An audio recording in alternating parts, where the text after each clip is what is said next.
Hello and welcome to Desert Hockey here at Oceanside Ice Arena. I'm Troy Lynch, and alongside me we have Kerchaval and always the lovely Allyson Cummings. And we're talking D1 hockey.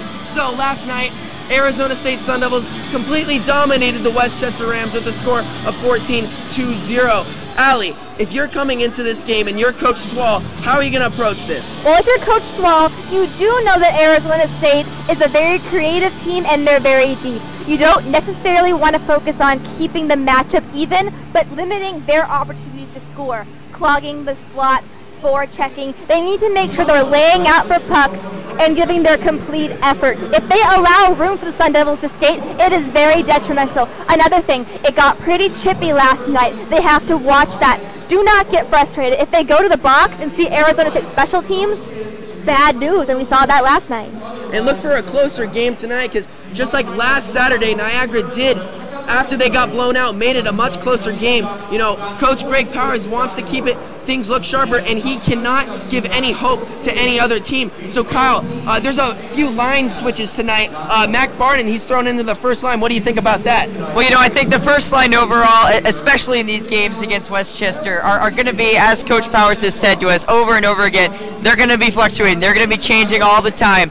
So I think Barden's going to be a good addition to the first line, and it'll be interesting to not see Norris out there playmaking like we always see him. But I think he's ready. And you talked about on the front end, how about the back end? Last night you saw Brett Blumgren pair with Jared Lebas again. That's a new pairing because last season it was Newmeyer with Blumgren. Coach Powers mentioned in the press conference he wanted to switch things up for Blum. He didn't have his best outing last week, and I think Lebas is a good fit for that. Lebas is very energetic. He's an offensive defenseman. I think they'll be a good pair again tonight. And another line switch that Coach Greg Powers has made, he has put Robert Levin back in front of the net after a shutout win for Lucas Felbo. He is no longer playing, and Coach Greg Powers is giving another opportunity for Robert Levin. Why did he do that, Allie? Because Robert Levin, even though he didn't have his best outing last weekend, he's still phenomenal. I mean, Coach Powers mentioned to me on Wednesday. On Tuesday, Robert Levin had his best practice probably ever. I mean, I think it actually motivated him to do even better. You know, it happens. It happens to the best of them. Levin is a fantastic goaltender. And it was also an adjustment getting used to some different people in front of him because the lines were so mixed up. He's just getting back into the swing of things. Yeah. All right. And that looks like it's going to do it for us. We're about to get ready for some desert hockey, so don't go away. Period 1 is about to begin. I'm Troy, and alongside me we have Kerchaval and Allyson Cummings. Cool. Okay.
Welcome into Oceanside Ice Arena for Game 2 of this weekend series between the Sun Devils and the Golden Rams of Westchester. Hi, everybody. I'm Dominic Catronio with Jason Chesler. It's Hope Kids Night here at Oceanside Arena, the first one of the season. A round of applause for one of the great foundations that ASU hockey loves to support for an inaugural puck drop ceremony with the captains as well. A great moment here at Oceanside as we get ready to kick things off for Game 2 of this series. Last night, a 14-0 just thrashing for ASU over Westchester. And tonight, a big change-up with the lines. Robert Levin is back tonight as well, even though it was a Lucas Felbel shutout last night. But tonight's third line will be starting as we get ready to take a look at the puck drop here between the captains.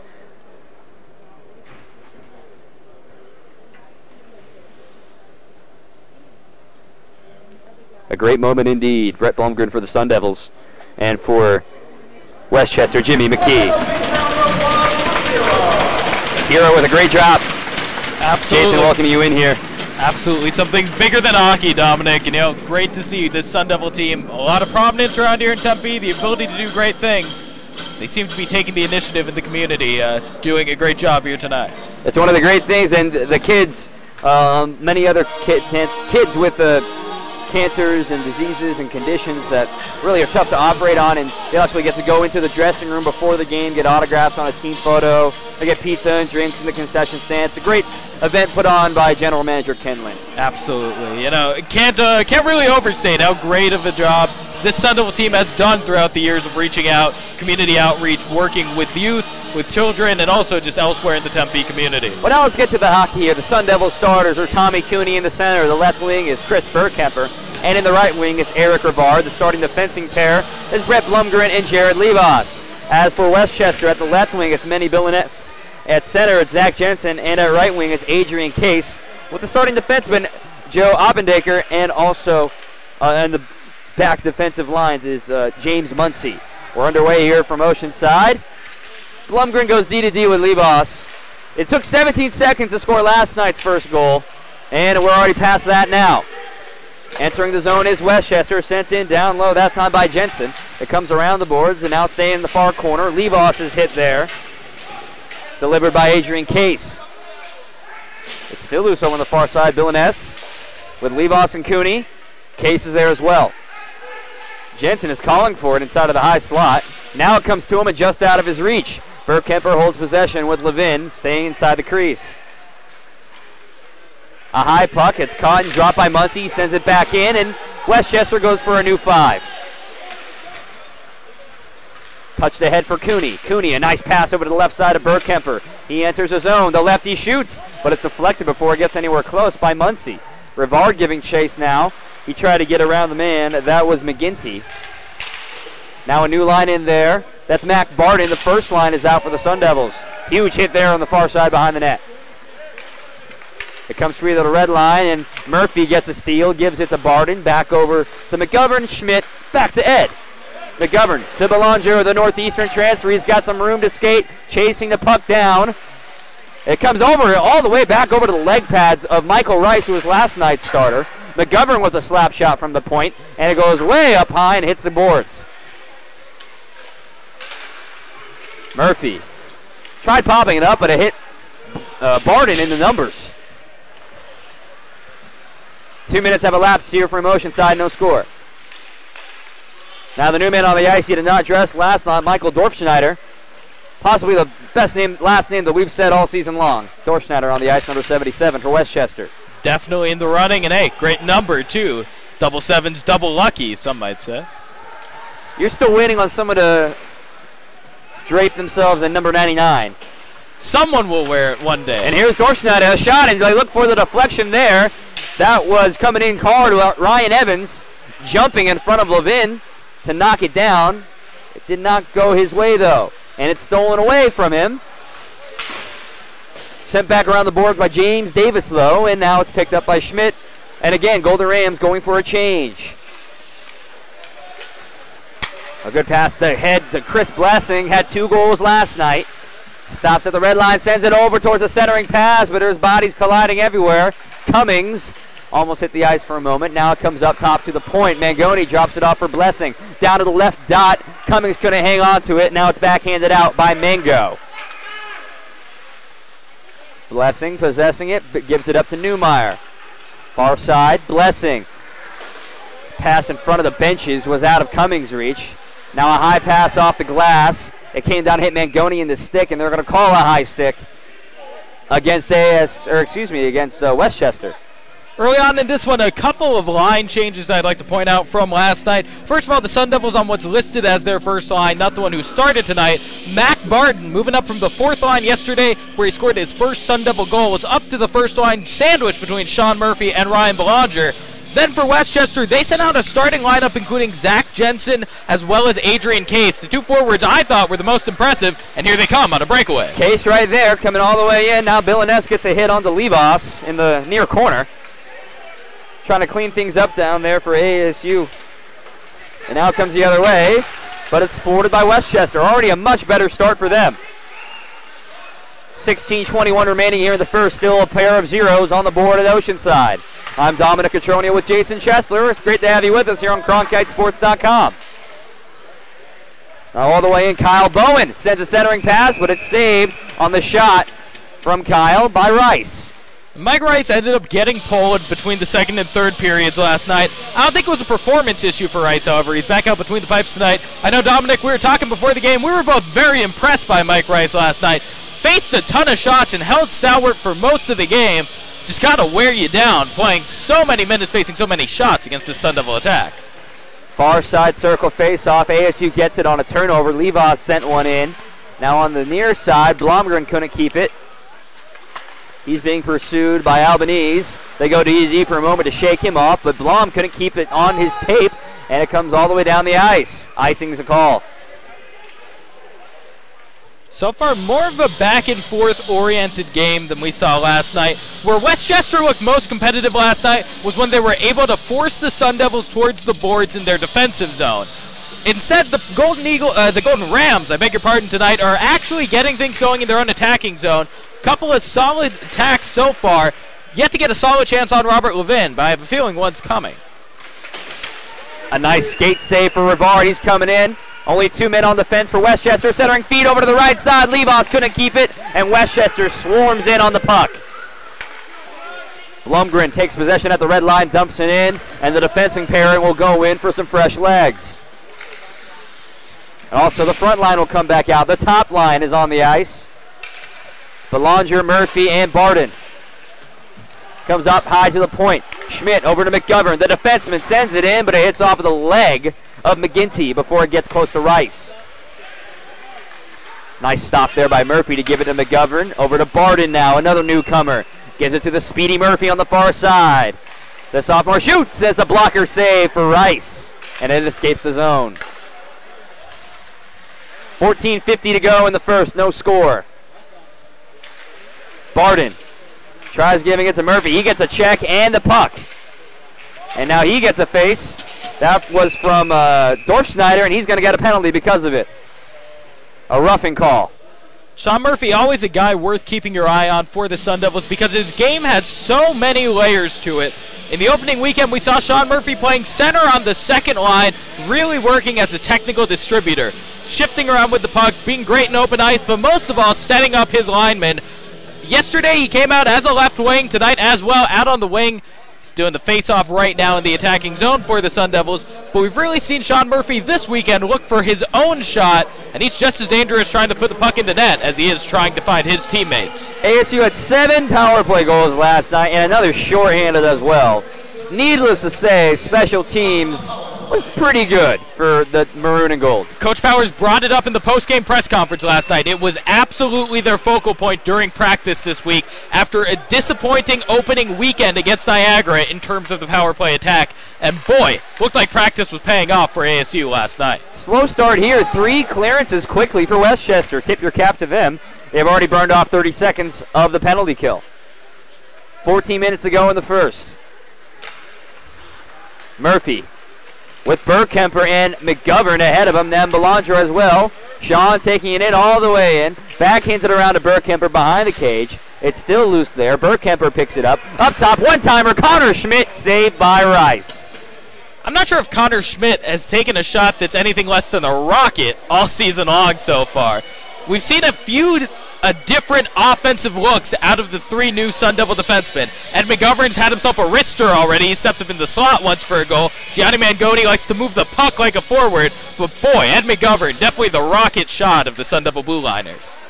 Blessing up top. Mangoni goes D-to-D with Newmeyer. He looks for the deflection. It came way up high on Rivard, and now he cleans it up top to the right corner. ASU gets a power play goal. 1-0. ASU gets on the board. I think the staff here at Oceanside Ice Arena might need to start charging Eric Rivard rent, because he has started living in the slot this weekend. Eric Rivard had his stop set up right in front of the Westchester net all night on Friday's game. Seems like more of the same right out of the gate for the Sun Devil forward. Rivard just sets himself up in the slot, gets a deflection, and is able to beat Mike Rice.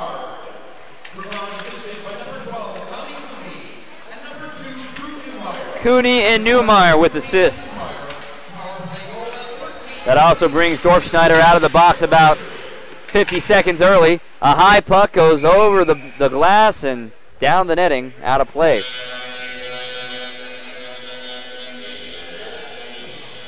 So they get a penalty at 5:23, and the goal comes at 6:27. Funny how that works.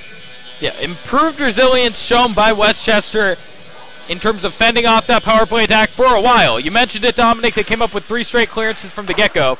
Stick save there for Levin. Now from behind the cage, it's stolen. Evans had it taken away, and a poor pass up ahead to Blessing. Icing waved off, though. Now it's handled by Bill Swall. Goes over to the far corner. Tipped around there by Davis. Now ASU holding it. Mangoni has a man drop his stick. But no reset. Nice pass up to the red line to Blessing, but he's got 3 black jerseys ahead of him. He's got to slow up here. Spinning around, avoiding a couple of checks. It comes free in the slot. Cummings sends a shot into the lower half of the body on Rice. If there's one thing this Sun Devil second line right now has in common, Connor Maley, Chris Blessing, Mike Cummings, 3 big, strong guys out there. Blessing showcasing the strength in addition to some body and puck control. Incredible spin, able to keep things alive. And hey, land the Sun Devils an attacking zone faceoff. Bowen takes a face-off, but it's actually won by Westchester. Getting the better of him was Adrian Case. Comes around boards on the far side. That's Tyler Knapp. And now it's stolen. Bowen sends a puck bouncing just to the right of Rice. Didn't really have a threat on goal. On the near half boards, they're all tied up there. Now on the far point, brought down. Blumgren, high slot, left dot. Now a shot by Morris. It goes up high, and a rebound chance came all the way around, and it's forwarded by Westchester. Levos kept it in. Cummings sends it down low to Bowen, trying to find Morris. They're almost tied up there. Blumgren down to Chisholm. Now comes all the way up top to Blom, and he loses it. It'll come into neutral ice, and Bowen sends D-to-D. 11:43 to go here in the first. 1-0 Sun Devils. The goal scorer is Eric Rivard on a power play goal. Blum. Far side pass. That's Morris, one of the newcomers. Poor pass there was thwarted by Case. Now going over to pick it up is Jimmy McKee, and he has it escape the zone. Schmidt, McGovern. Instead, he'll just leave it behind for Connor to pick it up. Now he dumps one into the zone. It hits off of some equipment. Now Belanger out of nowhere was in the slot. He had a shot, but it sailed high. A nice move there on the far corner by Oppennecker. Now headed towards the blue line. It comes free. Great stick handling there by Westchester to try to keep something going. Mango in pursuit now. Instead, it'll be Schmidt holding it. He fakes a pass backwards, and Westchester is there to make sure it doesn't go any farther. Nicholas Beal. Mango now. He's got 4 white jerseys around him. He tried backhanding it in, but it hit off of Bowen's pitchfork on his front. Charles Case now brings it in. Popped up high by Schmidt. Comes down for Albanese, and he has it stolen by Belanger. He's got a man to his left at Murphy Bow, but he forgot something, and it was the puck. Albanese now taking it up on the far side.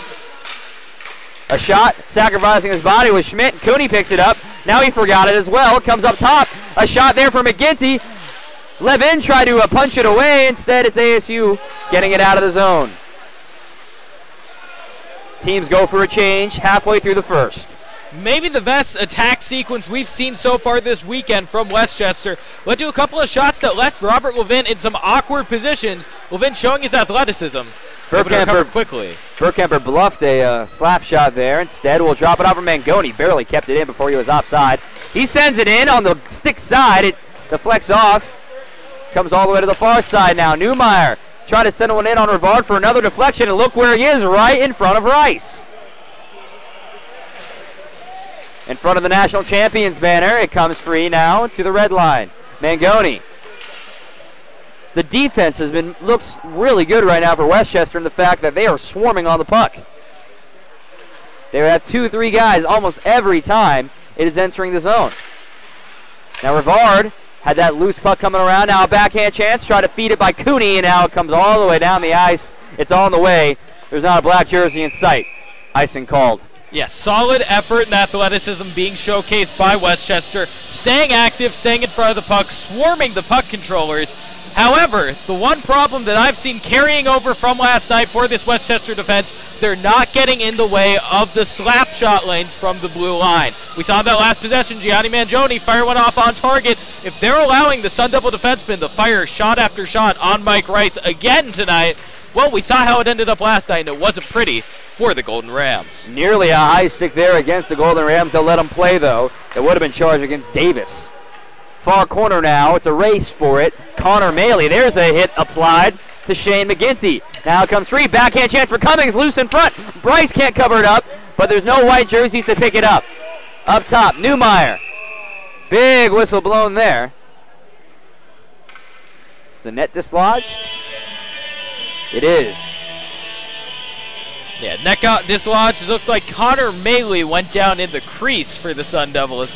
Again, trying to take a page out of Eric Rivard's book, set up shop in front of the net. Not as easy to hang out in the slot as Rivard makes it look sometimes, even a big strong guy like Maley. And you have so many defensemen swarming you, you might get bullied around a little bit. 8:30 to go in the first. It's 1-0 ASU, and they're still threatening. Until now, it's stolen away by Villaness. He's getting swarmed by Chisholm, and now Westchester bringing it into the zone. It goes past Levin. Villaness is there. I tell you, man, he's got some serious speed. Now Case sends one, but his stick collided with Mangoni's. Couldn't get full power on it.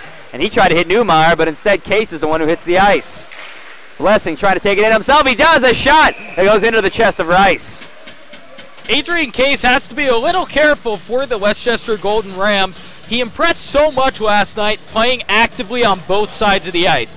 Obviously, as a forward, he plays attacking play, and hey, I think him along with Zach Jensen were the two best attackers for Westchester last night. If he's too occupied trying to send Drew Newmeyers into the boards after play has left the attacking zone, however, we saw there Chris Blessing finding himself quite open. The Sun Devils just took advantage of the extra attacker they had forward. Now they go D to D here. It's handled by Westchester. Connor Nyland. A high puck up ahead. Trying to get backhanded by Beal, and he gets tied up with Blumgren. Westchester was looking for a call, maybe an interference. Levas to the far side. That's Bowen. He sends it in, but it's stolen by Westchester to the neutral ice. Levas takes it again. Little chip shot back in. Westchester, Albanese. He backhands it out, but Bowen is there. Into the zone again, icing waved off. Coming all the way in is the extra man, but a whistle blown. That was Holstrom coming in, and it's going to be a holding call. Westchester's got to be thinking so far so good on this one.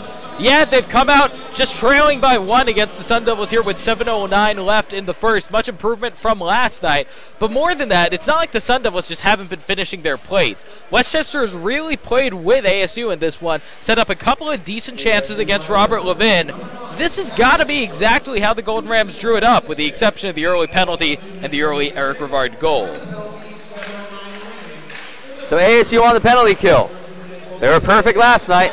Now Schmidt went down, and he's holding towards his neck for a moment there. Westchester on the man advantage. ASU possessing, and McGovern clears it down the ice. Bouncing puck for Rice. He knocks it down, and we'll reset the offense. Evans is there. Up ahead, but a poor pass. McGovern holding it. He's got Burkemper and Murphy ahead of him, but instead he just dumps it in the zone. Over there, it's Swall. Sends it forward. Evans, he couldn't keep it on him, but he juked out Murphy in the process. McGovern. D to D now, backhanded out by Schmidt. 1:13 left in the power play for Westchester. The offender is Holstrom. He held a stick. Offside call against Swall and the Golden Rams. Yeah, just a little bit of miscommunication between Swall and Dorfschneider. It's fun to say his name. A little bit of miscommunication breaking up an otherwise solid power play so far for Westchester. They need to advance this puck more aggressively, however. They went for one stretch pass 30 or so seconds ago. Ed McGovern got in the way of that one in the neutral zone. If they can't walk the puck into the attacking zone, Westchester might need to look for those outlets, those stretch type of passes, to make something happen with this 5-on-4. Whitaker and Bowen taking the face-off for Westchester and ASU respectively. Golden Rams with possession. Albanese coming in. He sends it in. Goes wide. Jensen, he hits the ice. Whitaker is there as well. Now Jensen again. But Mangoni, the defenseman, is there, and a whistle, a hand pass against the Golden Rams, and we'll head out of the zone. 43 seconds left in the power play. Westchester just cannot catch a break on this power play right now. Unable to keep things in their attacking zone. Granted, they haven't given any real outlet opportunities to the Sun Devils. Certainly an improvement from last night. But right now, ASU's just played solid 4-on-5 defense, keeping their box formation strong, staying in the passing lanes to the best of their ability. And hey, it's working out so far. It was a good clearance by Mangoni, but it went straight into Westchester's bench and almost eye level with us up here in the press box. Yeah, you see your whole broadcasting career flash before your very eyes. I mean, I could have reached out and got it. There's a whole lot of possible things there. I'm Dominic Catroni with Jason Chester. We hope you're enjoying it here on CronkiteSports.com. 5:44 left in the first. Power play still for Westchester. They won the face-off, but a turnover gives it to Mangoni. Bowen trying to get it. He hits the ice hard, and he's down. Bowen gathering himself, but a penalty is on the way. Maybe a check from behind or a boarding call, but it's against Westchester on the left. Now another man down here for Westchester, probably out of retaliation. Mangoni came in and gave a huge hit to Jensen, who is going to be the offender. Getting chippy now. Yeah, some jawing coming from the bench. It sounds like, I think, the Sun Devil bench blaming Tyler Whitaker from Westchester for laying that hit out on Kyle Bowen. Didn't quite catch it. Bowen absolutely went awkwardly into the boards. I didn't have good enough vision on it to say if there was any malice in the intention on that hit. Just looked like an awkward hit more than anything.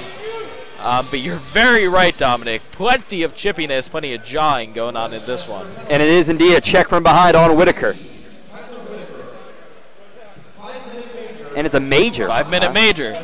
So again, it's a dangerous play. I didn't have the vision to know if that was just an awkward hit or, as you mentioned it, a dangerous and, hey, potentially dirty play. The officials there down on the ice, better view of it than I had, and they made the call. 5-minute major. Belanger immediately a shot in on the face-off win for ASU, but it's cleared down. It's a brief 4-on-4 for these next 10 seconds because Holstrom's getting ready to come out.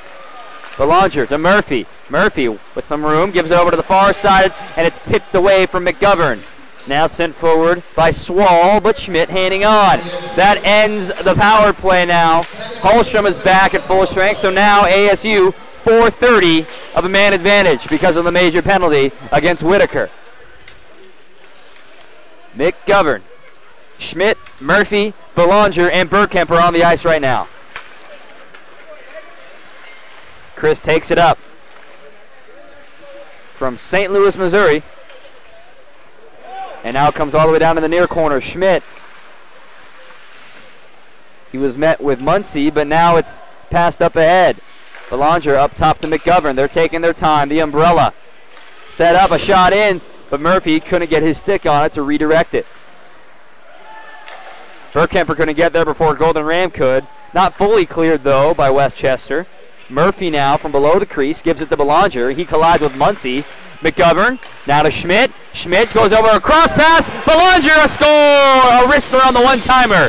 2-0 Sun Devils. That's exactly how any coach draws it up for a power play. Beautiful one-touch passing throughout the Sun Devil unit. Connection to connection, going around the horn, finally skipping a couple of guys, working from the right side, the glove side of Mike Rice, all the way across to Ryan Belanger, hanging out on the stick side of Rice. Belanger put a one-timer on that, just a little flick of the wrist, went high. They're giving it to Newmeyer, but Newmeyer wasn't on the ice. I think they missed a 2 there, the official did. Not 2 Newmeyer, 22 Belanger. Either way, a flick of the wrist from Belanger sent that one high stick side, and Mike Rice, again, he had just been facing his glove side. No chance at that puck. And no tripping call there on the way. It would have been against Westchester in case. Cooney hit the ice hard, but they're going to let him play on. He spins around one man. Try to crash in. One-timer, Mangoni. It goes on the blocker side. Rice didn't have to make the save. Newmeyer gives it down low. Cooney again, tied up. This time it's McGinty. He escapes him. Gives it to Blessing. Really trying to assess what he's got in front of him. They still have a man advantage. One-timer in front. Rivard couldn't get it. Blessing with Case and Cooney now. They're tying a knot with their legs. Now it finally pops up to the point. It's Mangoni. He sends a slapper in. Rivard couldn't find it. It was right underneath him the whole time, and what a save by Mangoni to keep it in the zone. Newmeyer now sends it over in the high slot. A shot. No, and wow, what a save. Mike Rice collapses to the ground after saving that puck, and with good reason. The Sun Devils are doing a spectacular job working Rice from right to left throughout this power play possession. The Sun Devils, every pass is moving Rice from side to side. So far, so good since the last goal for the Sun Devils for Rice. He's been able to keep his body active, keep his eyes on the puck. But the Sun Devils, they are making it difficult on the Westchester goalie. Still 2:30 left in the man advantage. Inside the box, it's Tyler Whitaker. He got a major for check from behind. A one-timer, McGovern. It goes high out of play. That came from Schmidt.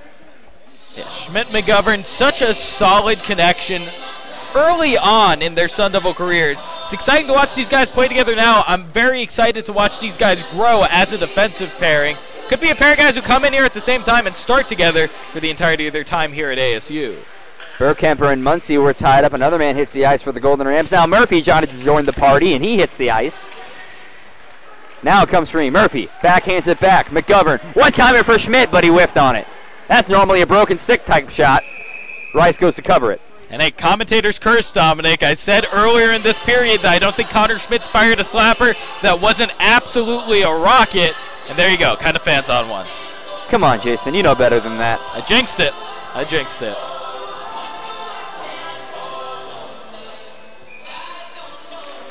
.230 left in the period, 2 minutes left in the power play. Burkemper up to McGovern, down to Burkemper, in front of the national championship banner. Ed McGovern, now Schmidt, in the near circle, circling his way up top to the high slot. He sends one in looking for a redirection from Burkemper. Murphy was also screening Rice. Now it finally comes free. Westchester with some room to skate. Dorfschneider goes over to the left side, just out of Albanese's reach. And Schmidt gives Albanese a good taste of the plexiglass. Burkemper drops it off for Belanger. Over to Murphy, crashing it on the net. Oh, he hits the iron. Now the puck's lost sight by the referee, and they blow the whistle. Sean Murphy and Ryan Belanger, they've built quite the connection early on this season. Good chemistry, both guys playing the wing with Mac Barton in the center. But Barton, Murphy, and Belanger, they're all guys who can create in addition to finding their own shots. Very dynamic, this Sun Devil first line tonight. They talked over whether there will be a goal or not on that shot from Murphy, and they do agree, no goal. But Murphy from Cary, North Carolina, Belanger, Green Bay, Wisconsin. Tommy Cooney now with Blessing and Rivard. The defensive pairing is Mangoni and Newmeyer. Cooney tried getting the Blessing, but it was intercepted by Westchester, and they clear it down the ice. A minute left in the power play. 1:26 left in the first. And hey, surviving 5 minutes of this with just 1 goal in for the Sun Devils, that's not a bad performance by this Westchester PK unit. They've looked solid on this special teams shift. Mangoni gives it up. Newmeyer, plenty of room to skate. He's got Rivard, and he'll dump it in. Blessing has it stolen from him. Swall was there, Muncie is there, and now Westchester again gets it down the ice. Forces Levin to come out and get his blocker down on it. 20 seconds left in the 5-on-4. Near corner. Mangoni up top to Newmeyer. Newmeyer circles it back, and they play a little catch. Newmeyer, a great defensive stop there by Beal. One-timer Mangoni. Blessing was there for a rebound, but it went up high and out of play. This is what PK defending is all about for Westchester. We saw Jimmy McGee go down to one knee to to block a shot in the past 10 seconds or so. We've seen this Westchester unit really been able to maintain their positioning. They're not getting lost out there. They're keeping their square shape with their 4 defenders, and they've been able to clear the puck when it's drifted out towards the center. Whitaker is out of the box, but a shot in by Bowen, and it goes over to the far boards. So full strength for the final 20 seconds of the first period. Morris tied up, trying to get a centering pass, and it's knocked down, and it goes up high, out of play, below the netting, and it squirts into the fans. Looks like Whitaker's going to stay out there. From what we heard from the Sun Devil bench, I don't think the ASU players are too fond of Tyler Whitaker right now, as he's jawing with Kyle Bowen in his way off the ice.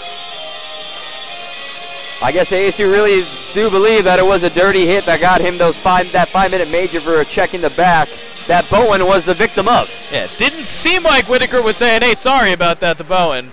Didn't hear what he said, but not the body language I was getting. Now it's McGinty and Morris just letting the clock run out, and there is the horn for the end of the first 20 minutes. 2-0 Sun Devils, very different than what it was last night. It was 6-0 after the first 20. What was different for Westchester? Was it their attack? Was it their defense? Why is it only a 2-goal advantage for the Sun Devils as opposed to 6? Well, Dominic, it's a little bit of everything for Westchester right now. It's not a fluke that they've held the Sun Devils to 2 goals. First of all, it seems like the Golden Rams are getting a bit more continuity out of their forwards. We're seeing the guys who impressed last night. Billines and Albanese playing together, in addition to Zach Jensen and Adrian Case, 2 of the forwards I was most impressed with this Westchester attack last night. More time for those guys is a good thing on the offensive end. And then defensively, Westchester's not overcommitting defensively. They've been able to effectively swarm the puck without getting out of position, without leaving the slot wide open for Sun Devil attackers. And so far, it's worked out pretty well. That 1 goal they gave up to Bolandra on the power play, there was nothing they could do against that Sun Devil power play offense. They were clicking for that 30 seconds or so in the build-up to that goal. The goal they gave up to Rivard was a little bit uncharacteristic of this first period. They let Rivard get loose in the slot. But other than that, Westchester with a solid job clearing the puck when it gets out into the slot instead of letting it drift to a Sun Devil attacker. The 2 goal scorers for ASU are Eric Rivard and Ryan Belanger, and right now it looks like Zuriel Loving is catching up with Eric Rivard right now. We're getting ready to toss it down to her in a minute. Now Zuriel, go ahead and take it away. Eric, you just scored your first goal tonight, 3rd goal of the weekend. How does it feel? Oh, I'm good. Just picking up the garbage in front, so yeah. What's it like playing with your friend Connor Schmidt? Oh, I love Connor. I live with him too, and I just really like the kid. Just a great guy to have around, really. So character, he's a character. And then this game is a lot closer than last night. How are you guys going to step up your defense so that you can keep the game strong and not let them score any goals? We're just going to keep things simple and keep to our game plan. So not really change much. Just do what we know we have to do and play our system. So that's pretty much it. I'm Zuriel Loving here. Thank you, Eric. Back up to you guys. Thank you. You too. You're watching ASU Hockey on CronkiteSports.com. Our score after 1. Sun Devils 2, Golden Rams nothing. We'll see you in the second period.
Hi, and welcome back to Desert Hockey. We're here right now in Oceanside Ice Arena, and we're all here baffled because we all thought the score would be a lot different. Alongside me is Allyson Cummings and the beautiful Kyle Kerchaval, and I'm Troy Lynch. All right, so Kyle, in the first period, what was the difference? Yesterday was such like a blowout, scoring 6 goals in the first period. Now they've only scored 2. Did ASU do something different, or did Westchester do something different? I think what we've seen, I was waiting for you to hold the mic up to me. I'm not used to this whole headset thing yet. But what we've really seen is exactly what Coach Greg Powers said we were going to see on these back-to-back games. We're going to see a new team every single night. And I think ASU is doing a great job not taking that for granted. They're coming out with the exact same approach that they did the night before. And I think Westchester's done a tremendous job to pick up their game and fix the holes where they can. They're still having some issues with penalties, and that's really been their main problem. But I think both teams have done a great job canceling each other out. That's not their goal, but that's really what's happened tonight, and that's why we've got a closer score. Absolutely. And Coach Greg Powers' motto for the week was to not give the other team hope, and that's what he needs to do a better job of doing. So, Allie, for the first line, I know there were some switches. What's been different in the first line? Well, the difference is in Mac Barden. We saw Liam Norris last night, the kind of playmaker that he is. It's really interesting seeing Mac Barden up there. I think it'll be beneficial. Mac Barden's coming from a more physical league, and this team is on the East Coast. They tend to play a little bit more physical, so that's kind of right up Mac Barden's alley. He's used to that. You saw him get into that scuffle last night. It's a style of play that he knows how to see. And another thing, Coach Powers loves to mix up the lines, especially early on in the year, to kind of get a feel for everyone. So not only are the Sun Devils adjusting to that, but that sort of benefits Westchester. And, kind of going back to your last question about who really changed more, I think it's a combination of both things. Westchester, they came all the way from Pennsylvania. They didn't come all the way from Pennsylvania to lose. They know what to expect from Arizona State. They made some adjustments, and they could probably make more. And we did see a lot of physicality coming from the Westchester Golden Rams. Maybe at times a little too physical, as the Westchester Rams, they have 2 penalties up on the board, and ASU has capitalized on both penalties. Kyle, if the Rams did not commit those penalties, would this game be 0-0? I can't say with any confidence that it would be a 0-0 game, but at the same time, I think the game would be a lot different. I think it would be probably 1-0, because I think for Westchester, their biggest problem has been the penalties, and we see that a lot from teams that come in and try to play ASU with that over-aggressive style. But the penalties, they got roughing penalty and a 5-minute major hit from behind. Those are 2 uncalled for penalties that is just, the Rams are shooting themselves in the foot, and I think they have the potential to not do that, and I think they can keep the game close and maybe pull out a few goals. Discipline's going to be huge coming into this second period. Well, you heard it all. I'm Troy Lynch, alongside with Kyle Kerchaval and Allyson Cummings.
Back here at Oceanside Ice Arena for period number 2 in this game 2 between the Golden Rams and the Sun Devils. I'm Dominic Catronio with Jason Chesler. It's 2-0 ASU after the first 20. Jason, heading into the next 20, what's going to have to happen for both teams, for either ASU to open up this lead and for Westchester to get this thing going again? You know, Dom, starting out with the Golden Rams, I think they need more of the same defensively. Things have been happening well for them on the defensive end. That Belanger goal was always going in, so really just one preventable goal to Eric Rivard. Otherwise, a very solid defensive period. Offensively, they've got to carry the puck across the blue line more successfully.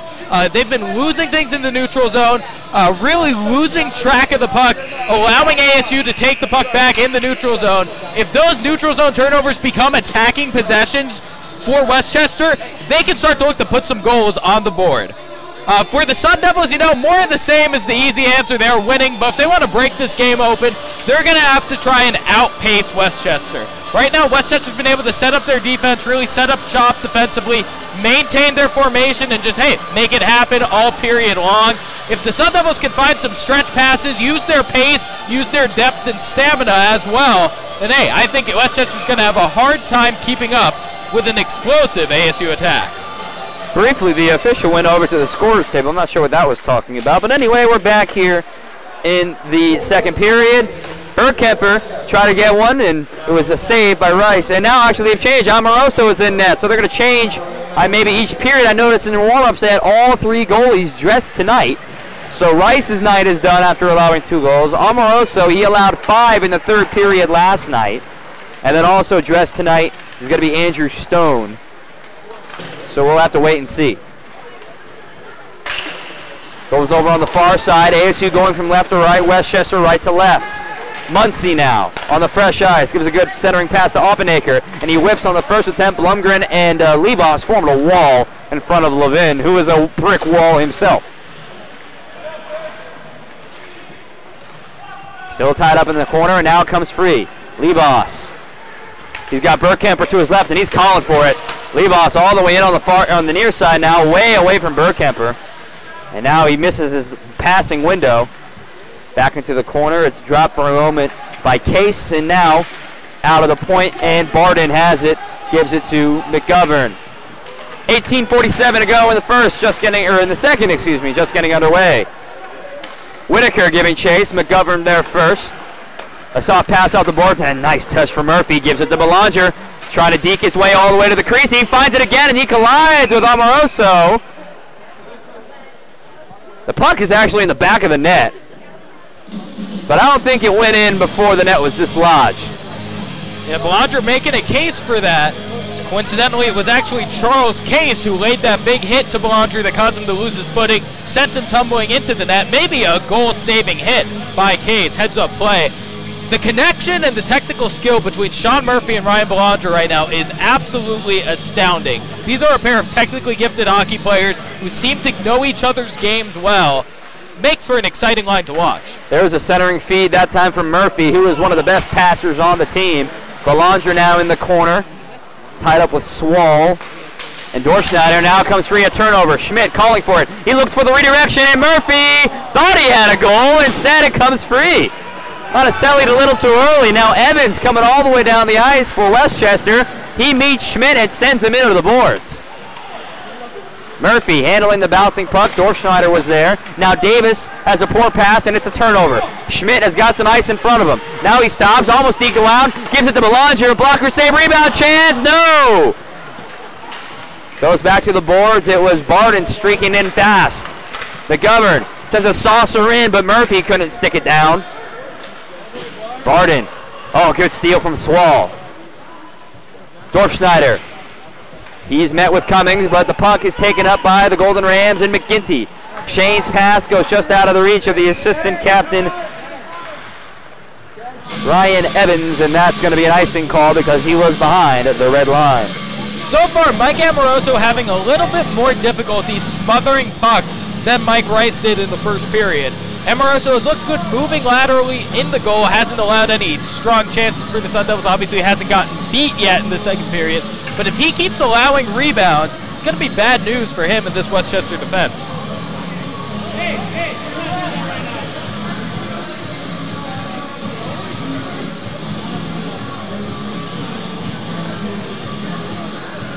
Some changes going in and out here for Westchester.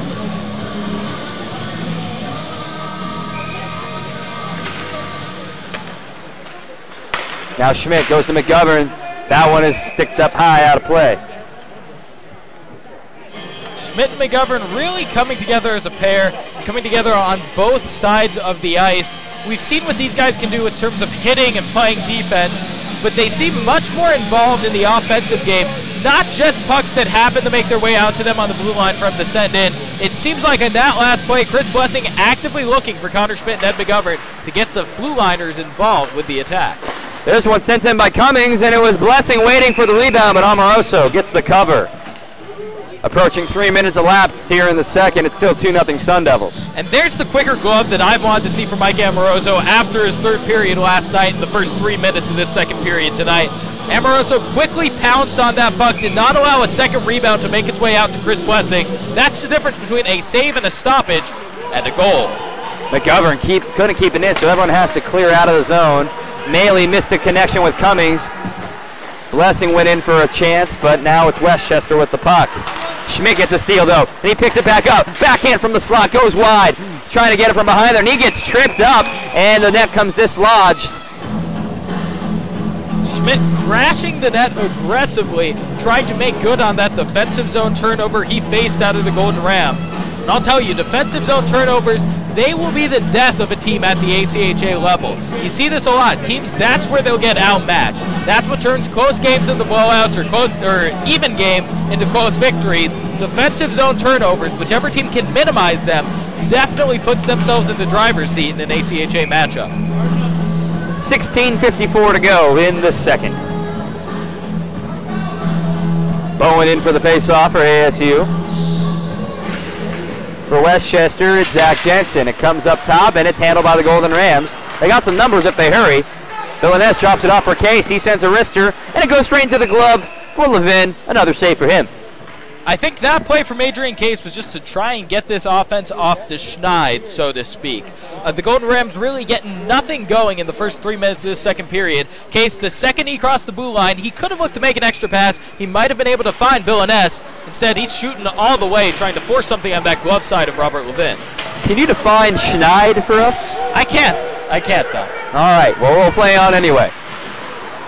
Bowen and Oppenaker tied up. Morris wanted to join in. Now it comes free. Oppenaker hits the ice. Villaness has it. Adrian Case enters the zone. It goes off the back of the iron. Case trying to get a centering feed as no one's there. McGinty's shot hits right off of the quad, and he's feeling it for Kyle Bowen, and he is struggling to get back to the bench. Offside call against ASU. But Bowen just got a rocket to the thigh. Kyle Bowen going through two of the most physically demanding, physically difficult things hockey players go through game in, game out. Taking a brutal hit from behind into the boards earlier in the first period. Here in the second, an absolute rocket to the upper part of his leg off of the Golden Rams stick. Enters the zone now. A good pass from Barton to Melanger, and now he has it. A shot goes off of Amoroso's mask. Now goes behind it, and he dumps on top of it. Gets the save and the whistle. This first line tonight seems fairly interested in feeding Ryan Belanger. Last night we saw Belanger paired along with Sean Murphy and Liam Norris, two distributors. Murphy ended up taking a bit more of a scoring role as the game possessed, whereas it seems tonight this first line with Murphy and Mac Barton. Obviously Murphy and Barton very capable scorers in their own right, but it seems like the default move is to try and send it out right for Ryan Belanger. It's popped up high, nearly high stick by ASU. It's Belanger. He gives it across ice, but it's stolen by Westchester. Coming the other way, Swall goes over to the far side. Albanese lost it, but now it comes all the way back to the defenseman, Shane McGinty. He'll backhand it into the zone, but it's knocked down by ASU. A saucer pass to Belanger. They got space. Barton in the slot. They go for the one-timer, but just missed the connection. Murphy tried to give it back to him. Barton gets hit into the boards by Swall. 15-19 to go in the second. 2-0 ASU. Comes up top. Albanese trying to get it escape, but it goes off of McGovern's pads. Now a chance in front. Barton drops it off. Murphy shoots it. Oh, he just nearly missed it. Point blank, and he missed. Beautiful extra pass made by Mac Barton. Barton showing the true mind and vision of a center that time. Could have tried to tap that one in himself. Instead found Sean Murphy, who just had a bit of a better look hanging out in the slot. And boy, he was inches away from beating Mike Amoroso. Instead, ends up in the netting. Offensive zone faceoff. Just the touch and the precision that ASU has is so much fun to watch. With these extra passes and really valuable real estate in the slot, you can't afford to make a mistake, and they really haven't. Absolutely. It's a big rink out there, Dom, but when it comes down to it, hockey, especially scoring goals, is a game of inches. The pass from Barton to Murphy, inch perfect that time. The shot, hey, just an inch or two off. Well, it is a Canadian sport. Shouldn't we say centimeters? Game of centimeters, in which case a few more centimeters off. Cooney, after Westchester couldn't get a shot on goal, and now a poor pass there. It's intercepted by Westchester, but he couldn't get any farther. Knapp couldn't enter the zone because he had guys offside. Levas tries coming in, but Dorfschneider thwarts that. Now it's Cooney trying to deke his way around, but again, Westchester gets a body on him immediately. Unfortunately, they'll be charged with an ice. No, it's actually called off. Lines judge called it down. Now this is going to be an icing. There's a whistle.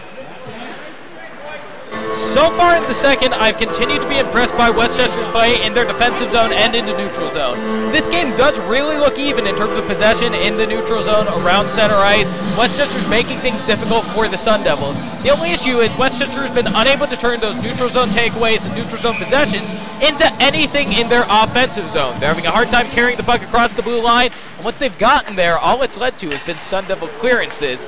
That's why ASU has 2 goals on the board. Westchester, well, they're still looking at a blank spot. Levas, he had a shoulder by Oppendaker, and now it comes free for ASU. They'll reset the offense with just under 14 to go in the second. Still 2-0, Sun Devils lead the Golden Rams. Burkemper hits his knees to the ice, and Blessing just barely tossed it in. And again, Burkemper collides with another body, and it's been a lot of traffic getting into the zone for ASU, and now it's tied up along the boards. It finds space for a moment. Mango whiffs on his backhand. A nice steal there. Brevard, one extra pass. A nice save by Amoroso. Burkemper was right there, ready to just chip it in. Instead, Amoroso sniffed it out. Mango sends one in, but it hits off of Schmidt's knee pads.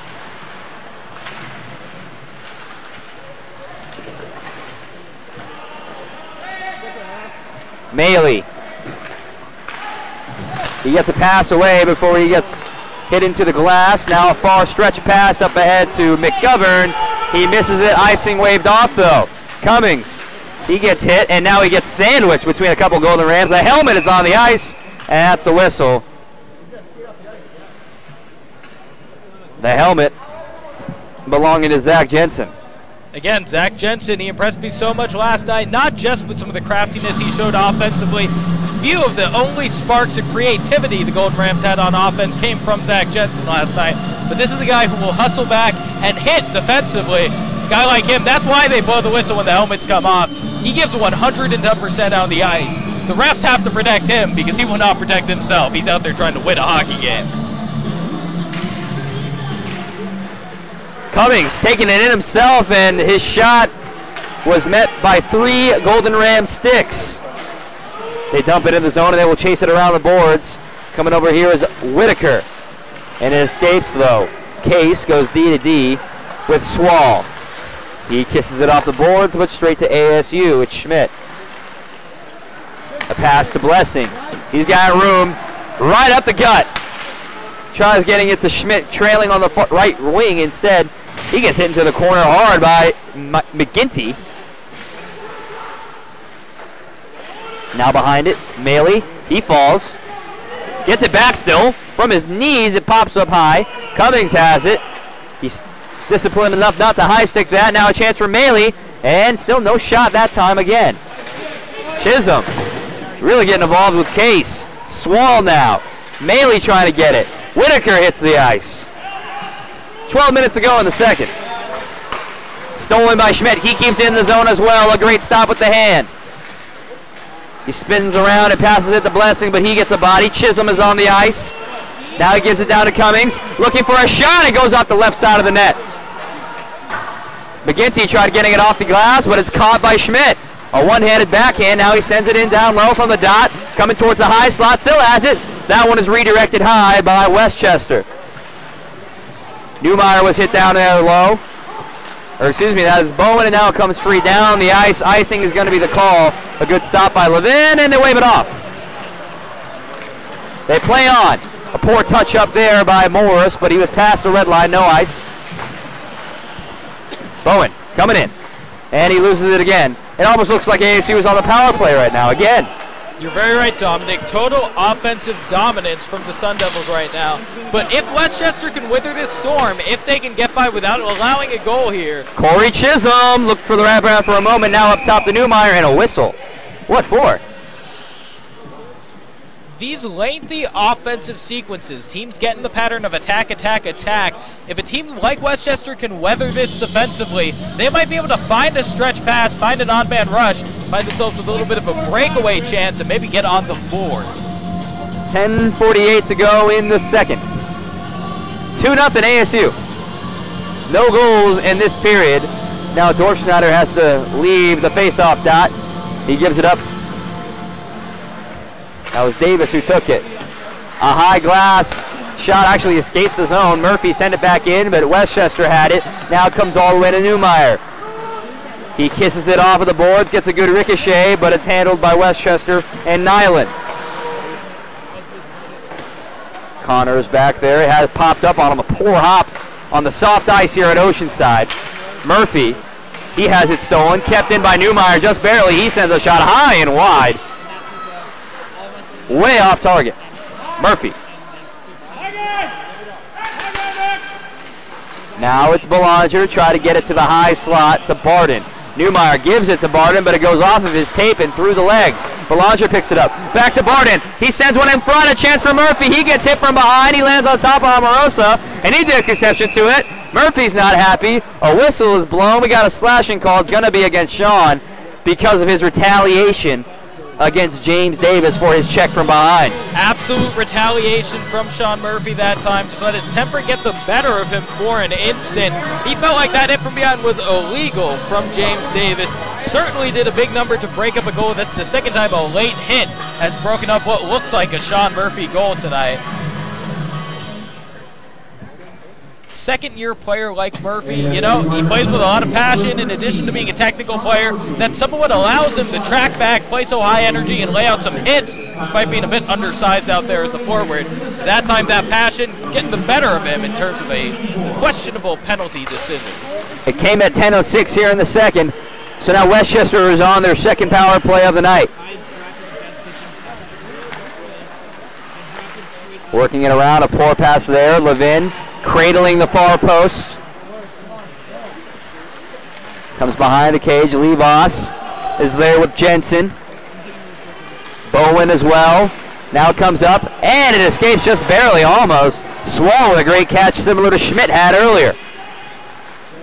Now it's cleared out by ASU. Nice play by Blumgren. The shift comes off. Cooney, Burkemper are on. New offensive pairing. Burkemper gets there first, and he gets it out.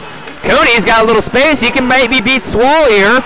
Working around him. It comes up top. A chance for Burkemper now. Beats one man. Has one more to beat. Looks for the backhand. Almost got a shorty. A minute left in the power play. This is a power play for Westchester, mind you. Good deflection away for Cooney. And a whiff on the clearance by McGovern, but he uses his body. Might have been an interference call. They got away with it. Cooney enters his own. Dorfschneider behind him, but he got beat. Now trying to get it over to the left side to Burkemper. No. Dorfschneider. He's getting a good stick from Cooney.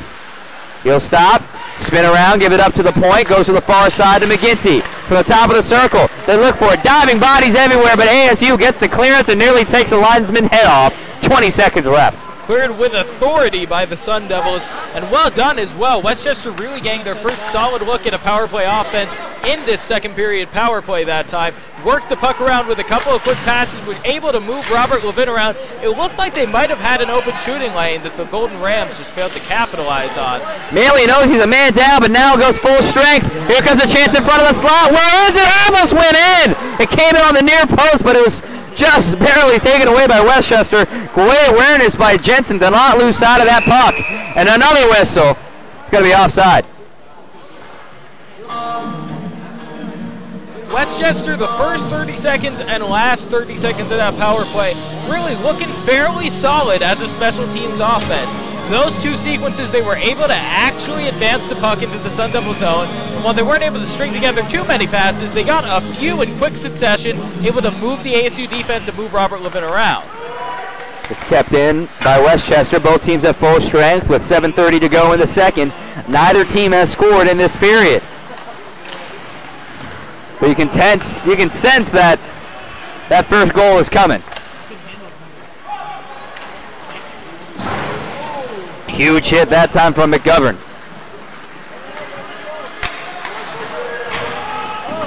In front of the scorer's table, a good one as well from Maley. A delayed penalty is on the way.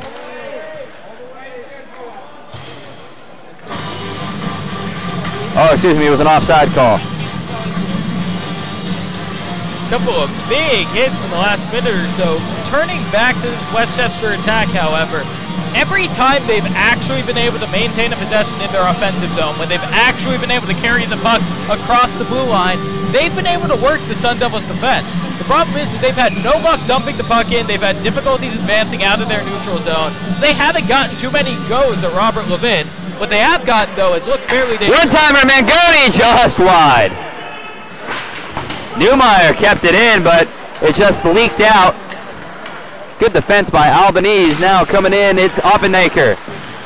And stolen by ASU. Blessing coming in. Nice pass for Cummings. A shot, stick save. And it hits out of play. Amoroso looks like a whole new man tonight.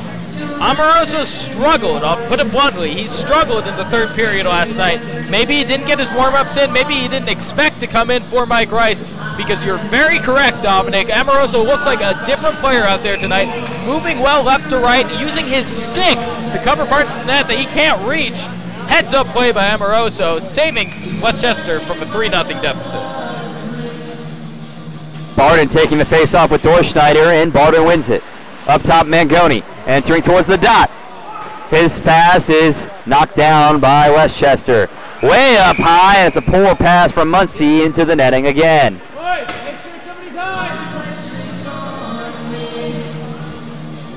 So far, these lengthy Sun Devil possessions haven't really been the ones that have led to their best chances in this game.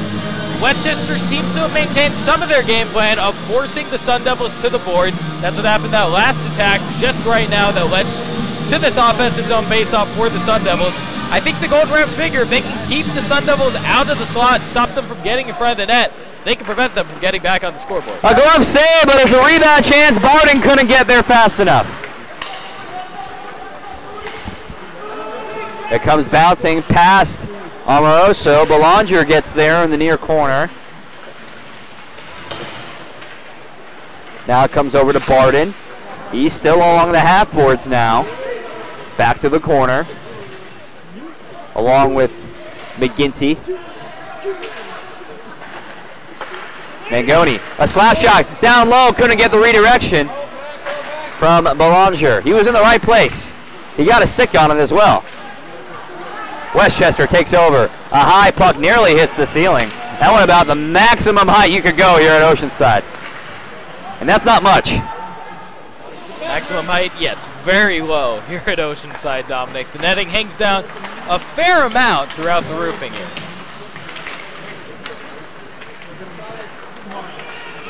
Westchester has it shot off of the far side netting behind the iron. Now he'll stay in the zone, knocked down with the body.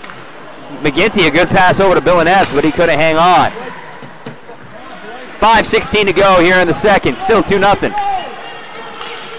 Newmeyer, some nifty moves. He's got a man in front of him. That's Murphy. His pass goes up high, just out of the reach of Swall. Murphy gets there, but he's met by two black jerseys, and he loses the puck. A stick by ASU. That was Rivard before it went out of play. And they will take it down out of the zone. You can see the differences and mentality in the attacking zone for these two teams. Westchester actually able to recover after a couple of chances in the attacking zone about a minute or so ago. They're not expecting to maintain possession, however, on their attack.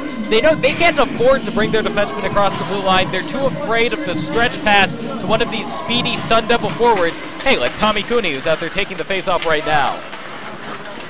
Still a neutral zone battle here, and now it finally squirts out. Levos, he's being pursued by McKee. Finally, and McKee coming all the way in on Blomgren. He got the pass just away. Cooney now over to Rivard. He dumps it in, looking for the deflection. It hits off of the boards hard. Burkemper has it, drops it off for Blomgren. Blomgren down to Levos from the dot. This one goes high and wide, riding the rail, and now it comes back into neutral ice.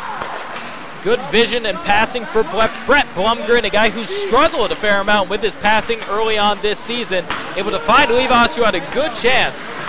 Rivard looking for a centering pass, but it was stolen from Burkemper. Rivard another chance, he scores! A bit of luck, but right place at the right time. Another goal for Eric Rivard, his second of the game, makes it 3-0 Sun Devils. You can call it luck, Dominic. You can call it the right place at the right time, but Eric Rivard is always in the right place all the time.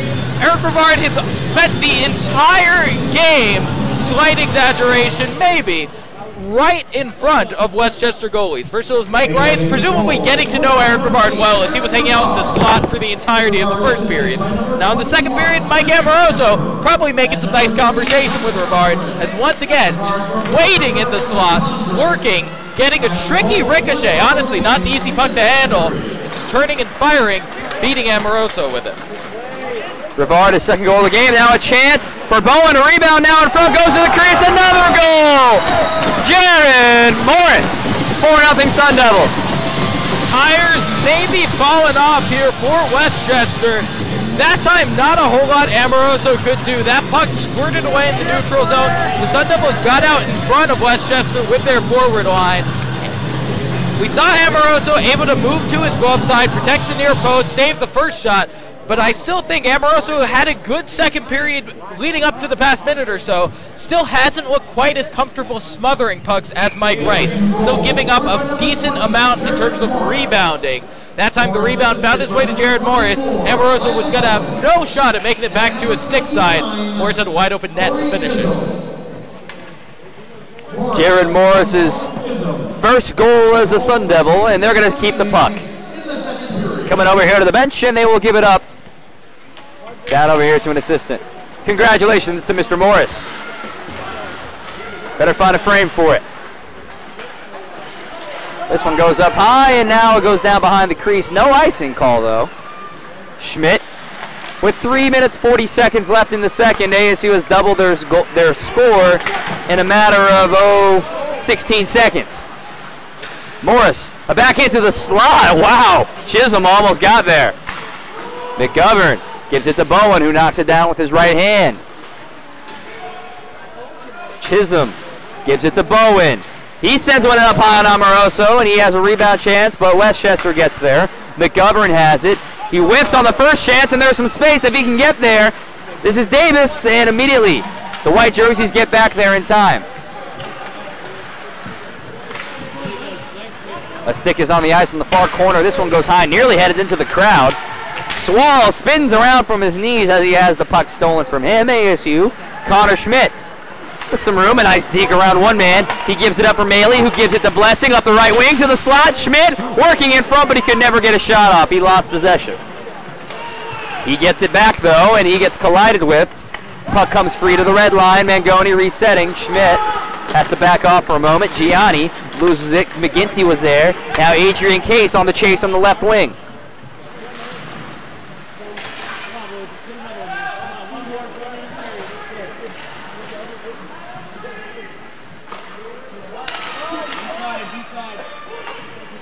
Comes up top to the point, far side. Nice deflection by ASU. Villaness sent a shot. It goes off the leg pads of Levin, but it comes over to the near corner. Big scrum over there. 2 minutes to go in the second. 4-0 ASU. Very different from last night.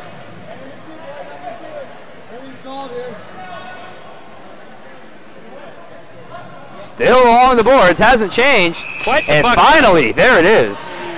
Schmidt getting tangled up with Adrian Case.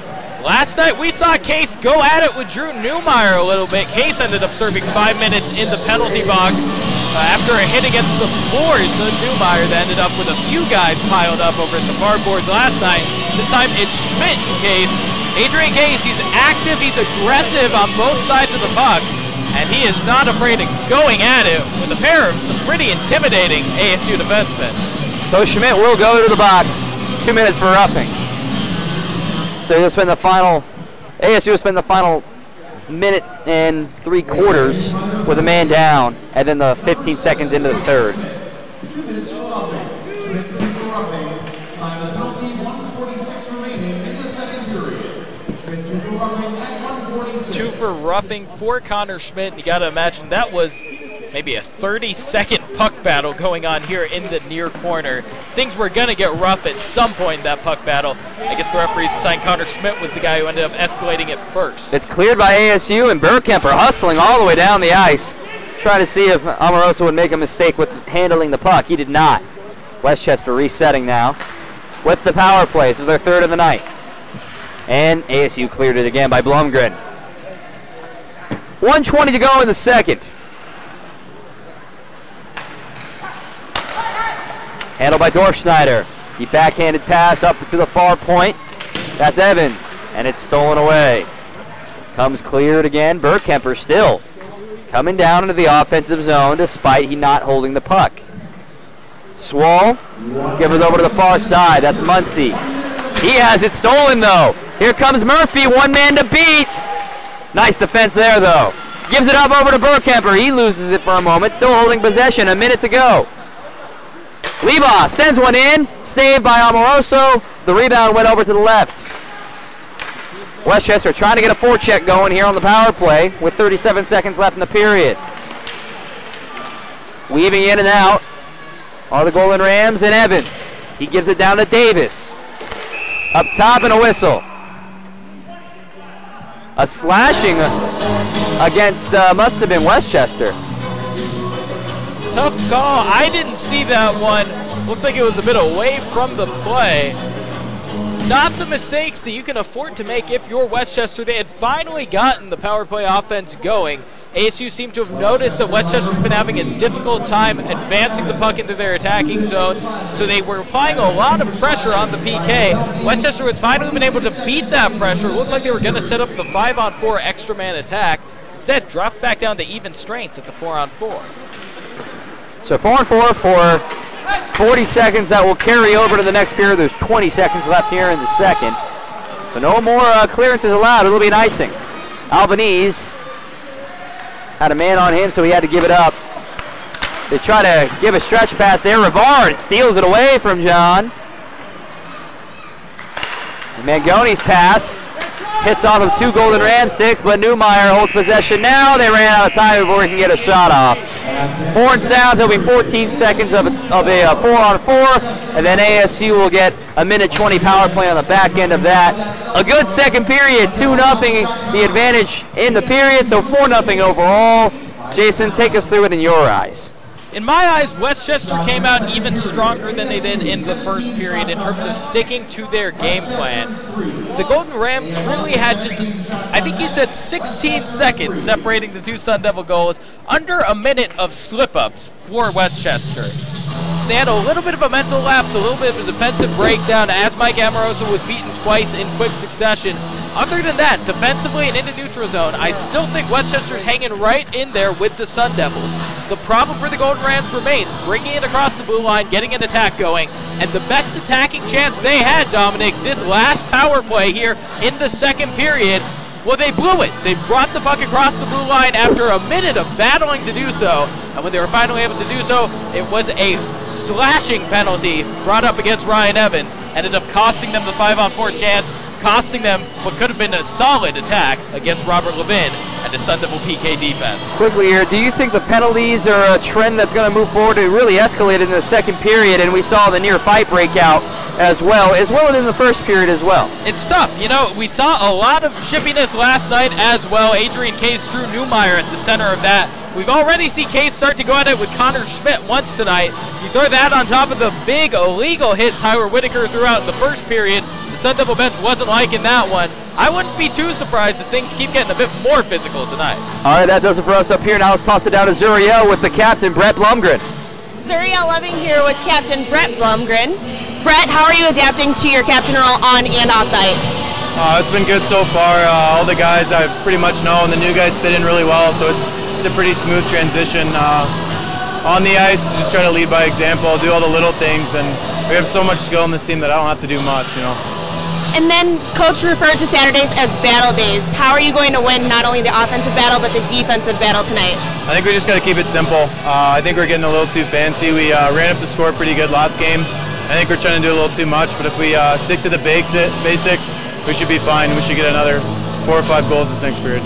Is that a prediction? That's a prediction. Got it. I'm Zuriel Loving here with Brett Blumgren. Back up to you.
we have reached the end of the second period, and ASU has managed to tack on 2 more goals. So to my calculation, that means the score is 4-0 in the Sun Devils territory. All right, so we're gonna start talking about kind of just like the momentum shift. Like, Kyle, how did ASU switch the momentum around? I mean, it kind of looked like the Rams were smothering the Sun Devils on defense a little bit. They were never getting like a good shot opportunity.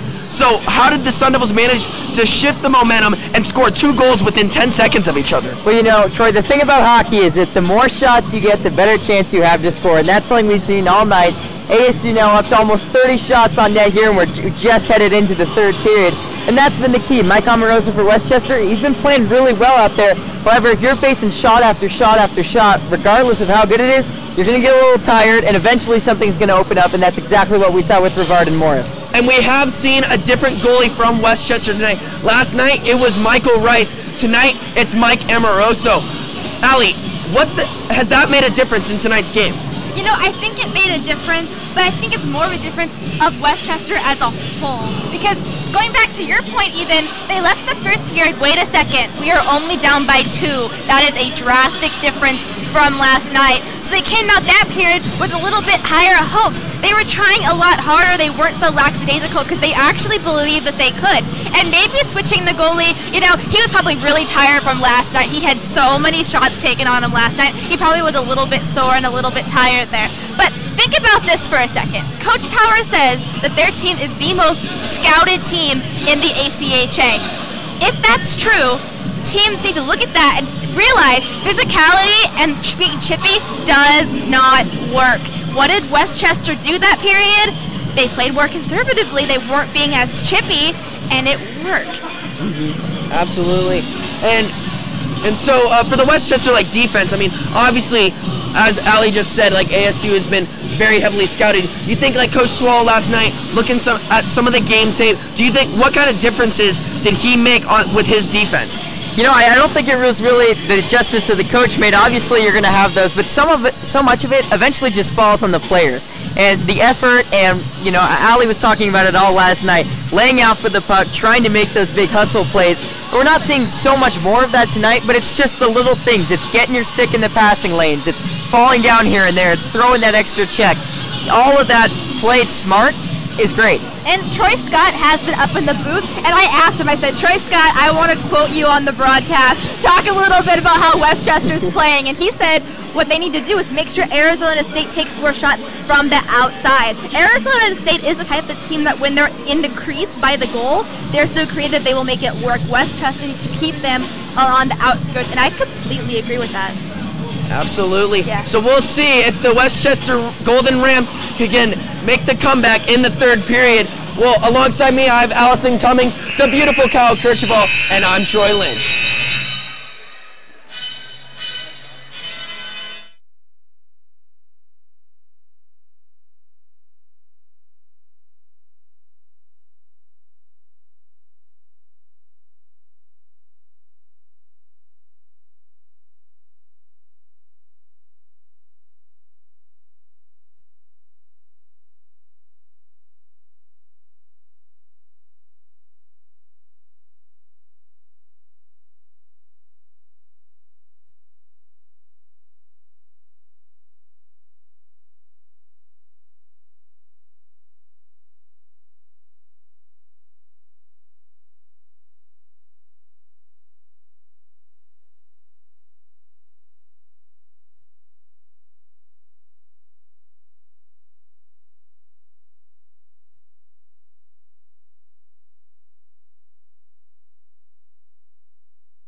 Welcome back to Oceanside Ice Arena. It's 4-0 Sun Devils here. Sean Murphy is going in for the face-off for ASU against Zach Jensen. ASU trying to blow the doors open, but Westchester still competing. What do they got to do right here to make sure they don't let things get out of hand, Jason? I've said it a few times tonight, Dominic. It's all about their ability to advance the puck into the attacking zone. Once Westchester has been able to get in their offensive zone, they really haven't looked bad on the attack. They've gotten a few decent chances at Robert Levin. Those possessions have come so few and far between as they've been unable to dump the puck in, and they've had difficulty actually carrying the puck across the blue line as well. So for those first 10 seconds, it was 4-on-4, and now ASU is on the power play for the next minute and 6 seconds. But John Albanese with possession. Now a one-timer, and it's deflected away with the stick for Levin. Nobody was there for a rebound, though.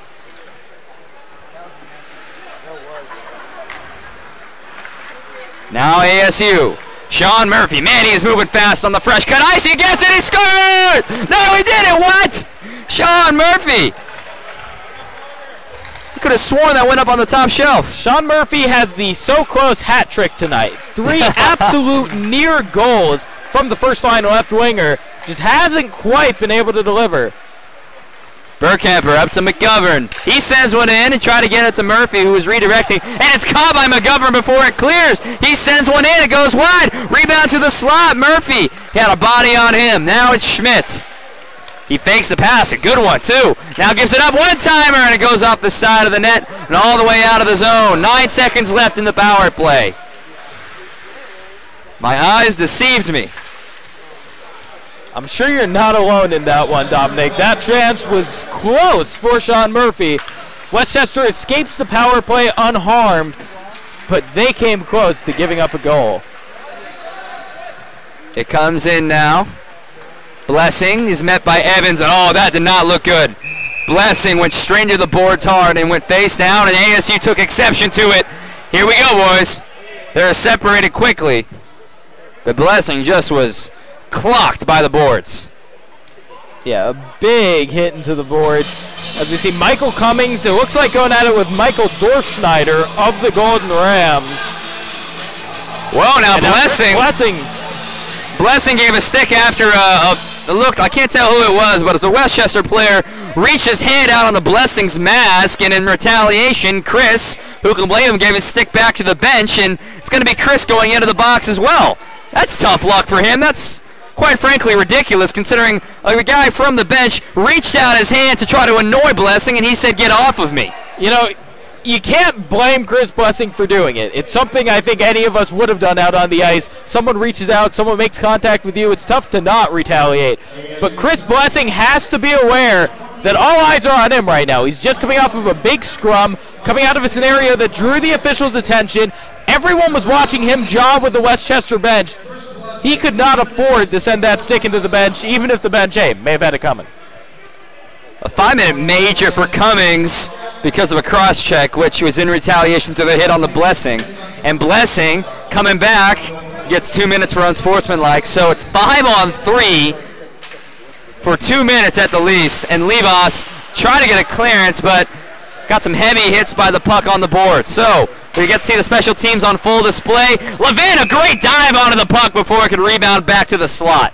Robert Levin, a guy we've all had our eyes on coming out of the opening weekend against Niagara, and what a better chance to showcase his stuff than in a 5-on-3 scenario. Sun Devil PK units have looked great since the get-go this season, as they did last year in their national championship run.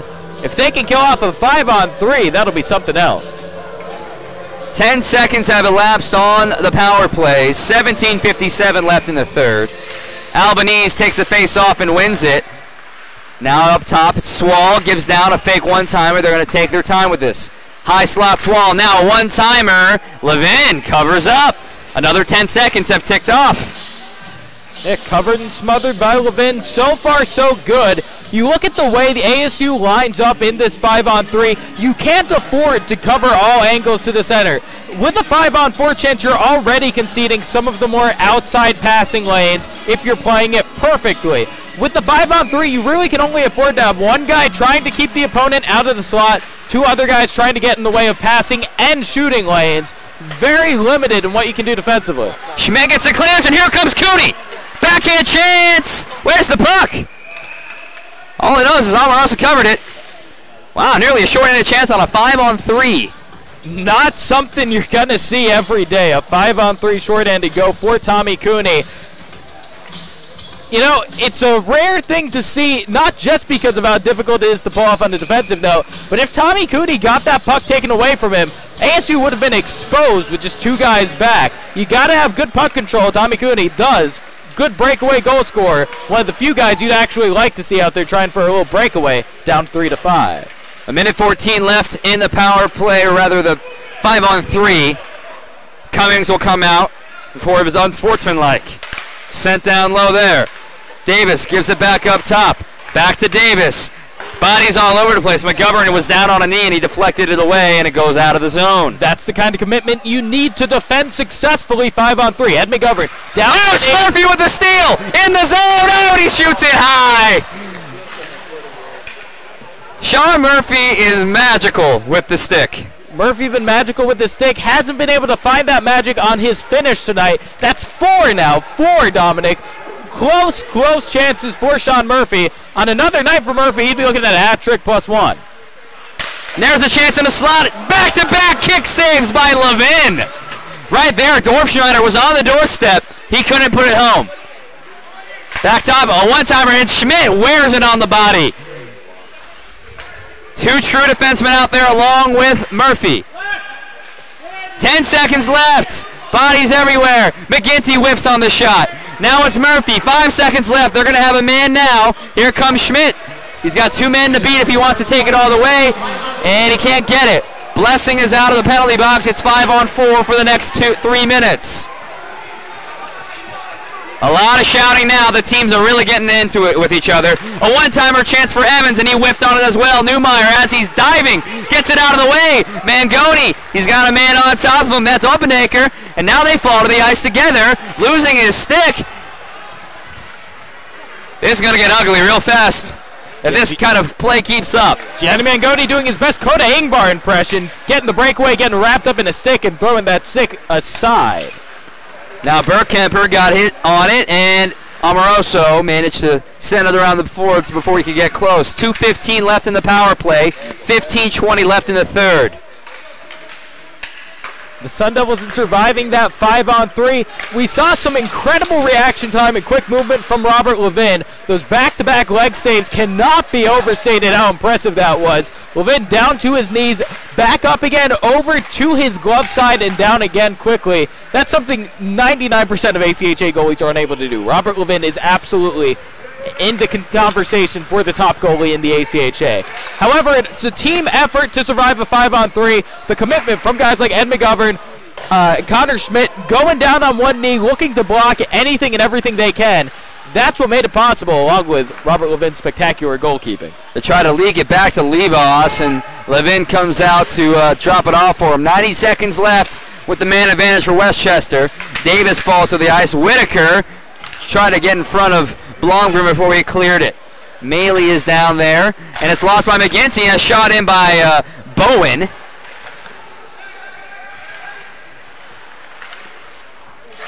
Working here against Case, now over to the far side.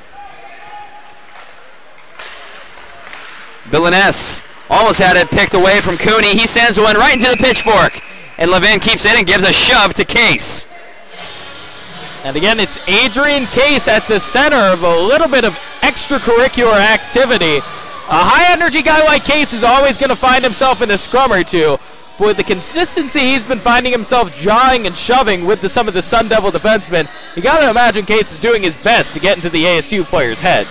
56 seconds left for the power play. 14:03 left in the third. 4-0 Sun Devils over the Golden Rams, looking for a 4-0 start.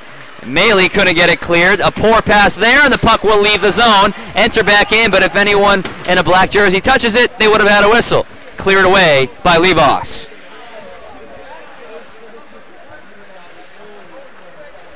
Golden Rams reset. Albanese enters in, looking for the friendly bounce. He couldn't get it. Pops up high, and a whistle. Looks like that puck went up against the netting that time. I think that's the call. This is a big face-off for the Golden Rams, maybe their most important face-off of the night right now. We finally saw a successful dump-in courtesy of John Albanese for the Golden Rams. Wrapped that run around the boards and netted an offensive zone face-off for Westchester. They have to control this. They have to get a chance out of this extra man advantage. Muncie sends it down towards the crease. Levos is there. He gets hit into the plexiglass by Beal. And cleared again by ASU. 20 seconds left. But here comes ASU trying to get a counter. They got two forwards all the way up. It comes over to Mango on the far side. A pass forward to Beal, and it's lost again. McGovern, a clearance. ASU successfully kills off a 5-on-3 with a major penalty. They're back at full strength at 13:05 in the third. So it's 2 minutes down 2 men plus 3 more minutes down 1 man. Spectacular play from the ASU PK units. Now Muncie, a slap shot, a whistle, but an offside. Saved anyway by Levin, that it mattered. Yeah, a little costly communication error there for Westchester. The hustle shown by everyone on the ASU PK unit, most recently flashed by a pair of ASU forwards. We saw Mike Cummings, or I beg your pardon, Corey Chisholm and Kyle Bowen able to push forward, push the issue offensively on the attack for the PK squad because of their ability to hustle back and play defense if they got the puck taken away from them. A lot of teams won't trust their forwards to track back to that extent. The ASU guys, all hustle, all hard out there, able to do it. They're going along the far boards. It's dropped off and sent back in by Jensen. McGovern will go pick it up, though, for ASU. Both teams at full strength right now. A 4-0 ASU advantage. A poor pass turnover for Murphy. Villaness thought about entering the zone. He'll have to peel away. Jensen takes it as he comes in. Avoids one man. The stick gets deflected up. Case and McGovern get tied up. Up top. A fake there. This one, a bouncing puck came in on Levin. He's crossed up, but he saves it nonetheless. Took an odd hop on him at the last moment. Kind of threw his arm behind him to try to make a save, and he did it. They say confusion can be an offense's best friend in hockey. That time a very confusing save for Robert Levin, that's for sure. A play a lot of goalies can't make. It's not a conventional save. You brought it up, Dominic, really contorting his body to stay on top of that one. And heads-up awareness to know he had the puck trapped underneath him. He just needed to lay flat on his back, and he scored the smother in the stoppage. Murphy gets a body on him before he can escape the attacking zone. McGovern. A huge hit that time from Case. The Charles, though. Barden coming up. This is the first line for ASU. A wrister. Kick save by Amoroso. Far point now. McGovern whiffs on it. Some space for Westchester if they hurry. But Schmidt gets back before they can. They get his pass over to Albanese in the slot, but it was out of his reach. McGovern in a violent collision again with Case, but space for Belanger. A 3-on-1, gives it over to the far side. Schmidt missed it, and it's an Amoroso save. Mike Amoroso, another impressive display in net. And again, a scrum in front of the net. Unsure who threw what looked like a punch that connected with Mac Barden. Barden skates away from that one. Looks like Mac Barden might be the only player making his way to the penalty box.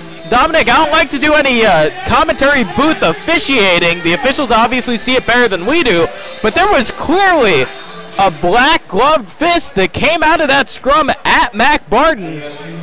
Someone threw a shove or a blow from the Westchester side of things at Barden, maybe in retaliation to a roughing, but we've seen ASU players go to the box for retaliation. You like to see it go both ways. It doesn't make sense. There's a shot in on Levin, but it doesn't make sense for now the last 9 minutes of penalties to be against ASU when they're up 4-0. Great save by Levin on a shot from the point from Swall.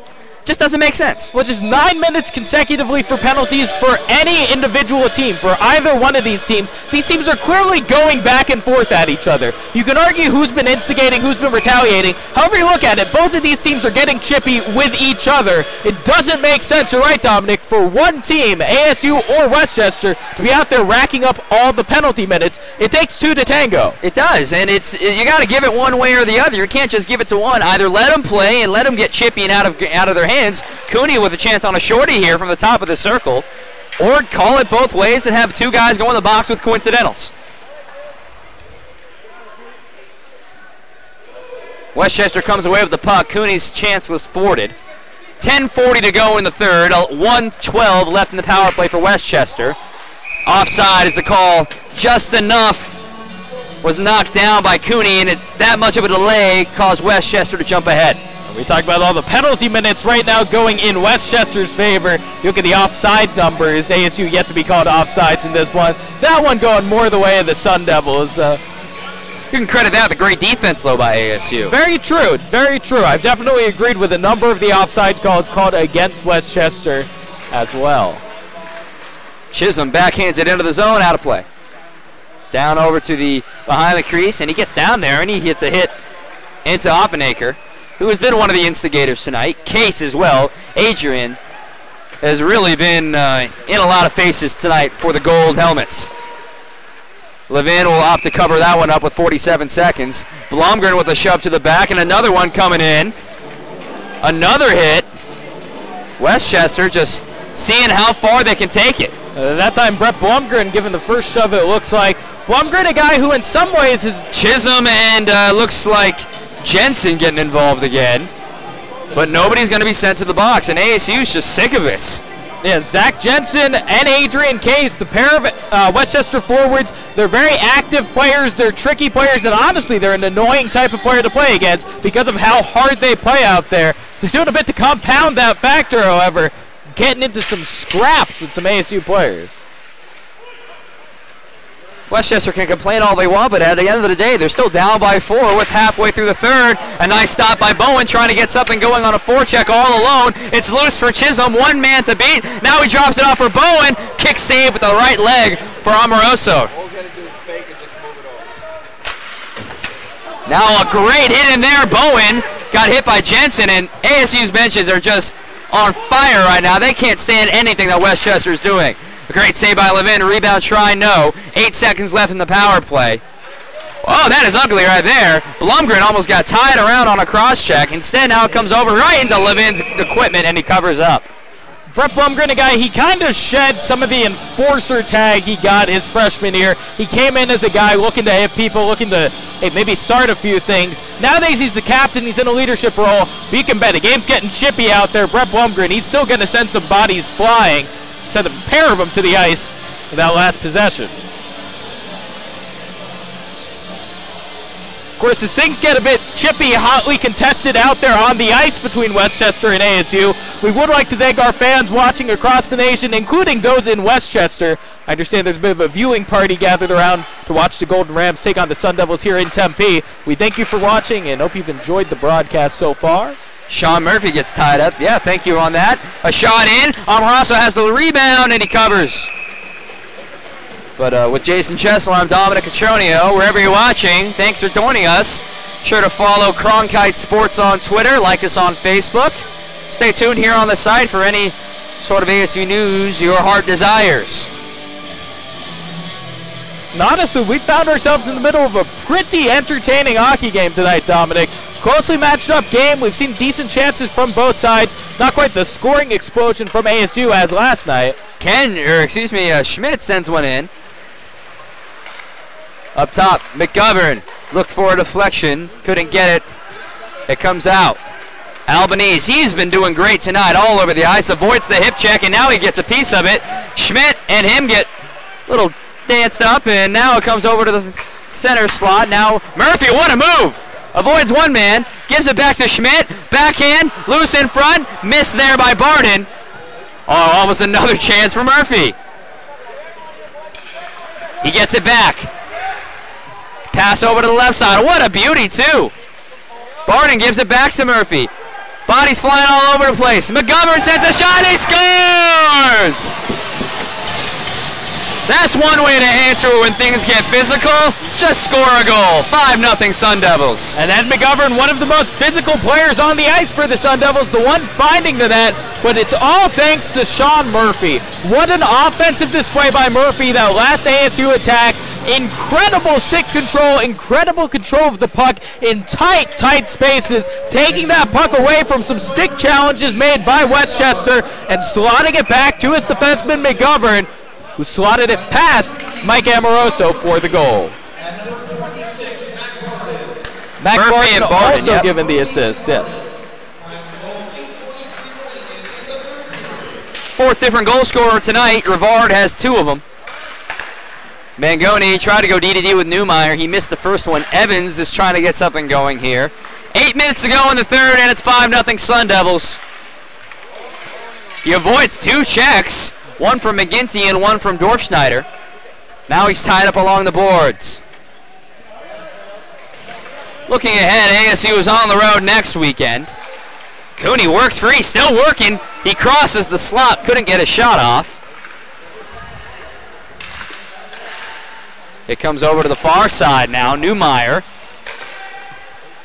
Down to Burkemper.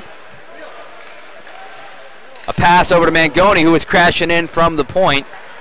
He had to let it go by him. Now he works around one man. Drops it over. Look for it back. And Rivard, hat trick! Eric Rivard! His third goal tonight. Toss your hats, folks. It's 6-0 Sun Devils. Yeah, get your headgear ready, everyone. Rivard, one of a number of Sun Devils on hat trick watch last night. Tonight, it's the time for him to deliver. The only multiple goal scorer of the night for the Sun Devils. All 3 pretty much the same. Eric Rivard sets himself up in the slot, able to burn Mike Amoroso that time after a beautiful assist by Gianni Mangoni to set him up for the Hattie.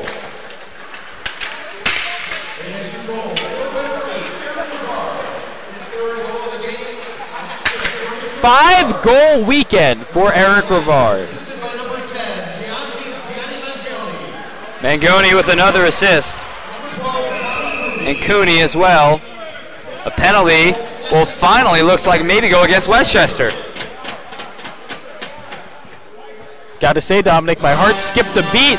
The public address announcer here at the arena said Gianni, and then said Gianni a second time. I thought he was about to say Gianni Hockey, Gianni Mangoni. No. Well, nonetheless, the penalty is against Connor Nyland. 2 minutes into the box here with 7:02 to go. So ASU has a chance to add on again. Again, they scored 2 goals quickly. Those goals were just separated by a minute 3. They also had a pair of goals only separated by 16 seconds. Holding call is the call against Nyland. Belanger goes to Schmidt. He's got a man on him, and that's Case. Now to Belanger in the high slot. Goes through the 5-hole. And he gets the celly ready. Oh, have yourself a day, Ryan Belanger. His second goal. It's 7-0 Sun Devils. And maybe a little inexperience showing for Mike Amoroso. Mike Rice getting the start in both of this weekend's games. Both times we've seen Amoroso let one go in, it's been followed up by a second. That time we saw Ed McGovern rotate around, kind of take the right wing spot on the ASU attack. So Ryan Belanger worked his way back to the defenseman side out at the blue line, kept that shot low, kept it along the ice. I don't think Amoroso expected him to be able to keep that shot so low and so powerful. And Amoroso wasn't able to cover up the 5-hole. Is they're crediting an assist to Fez Khan.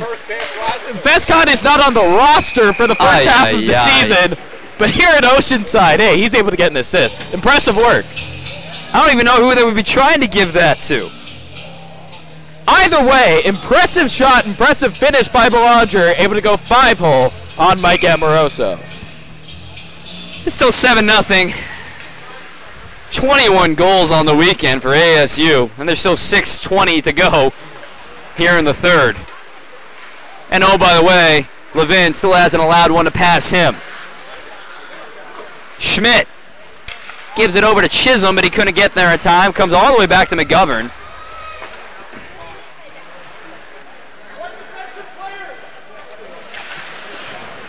Down behind the netting, Swall tied up now with Blessing, or excuse me, with Chisholm.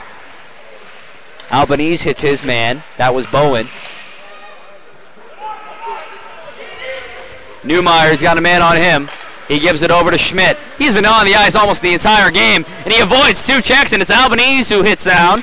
Barrel rolls. Now a couple guys hit the ice hard.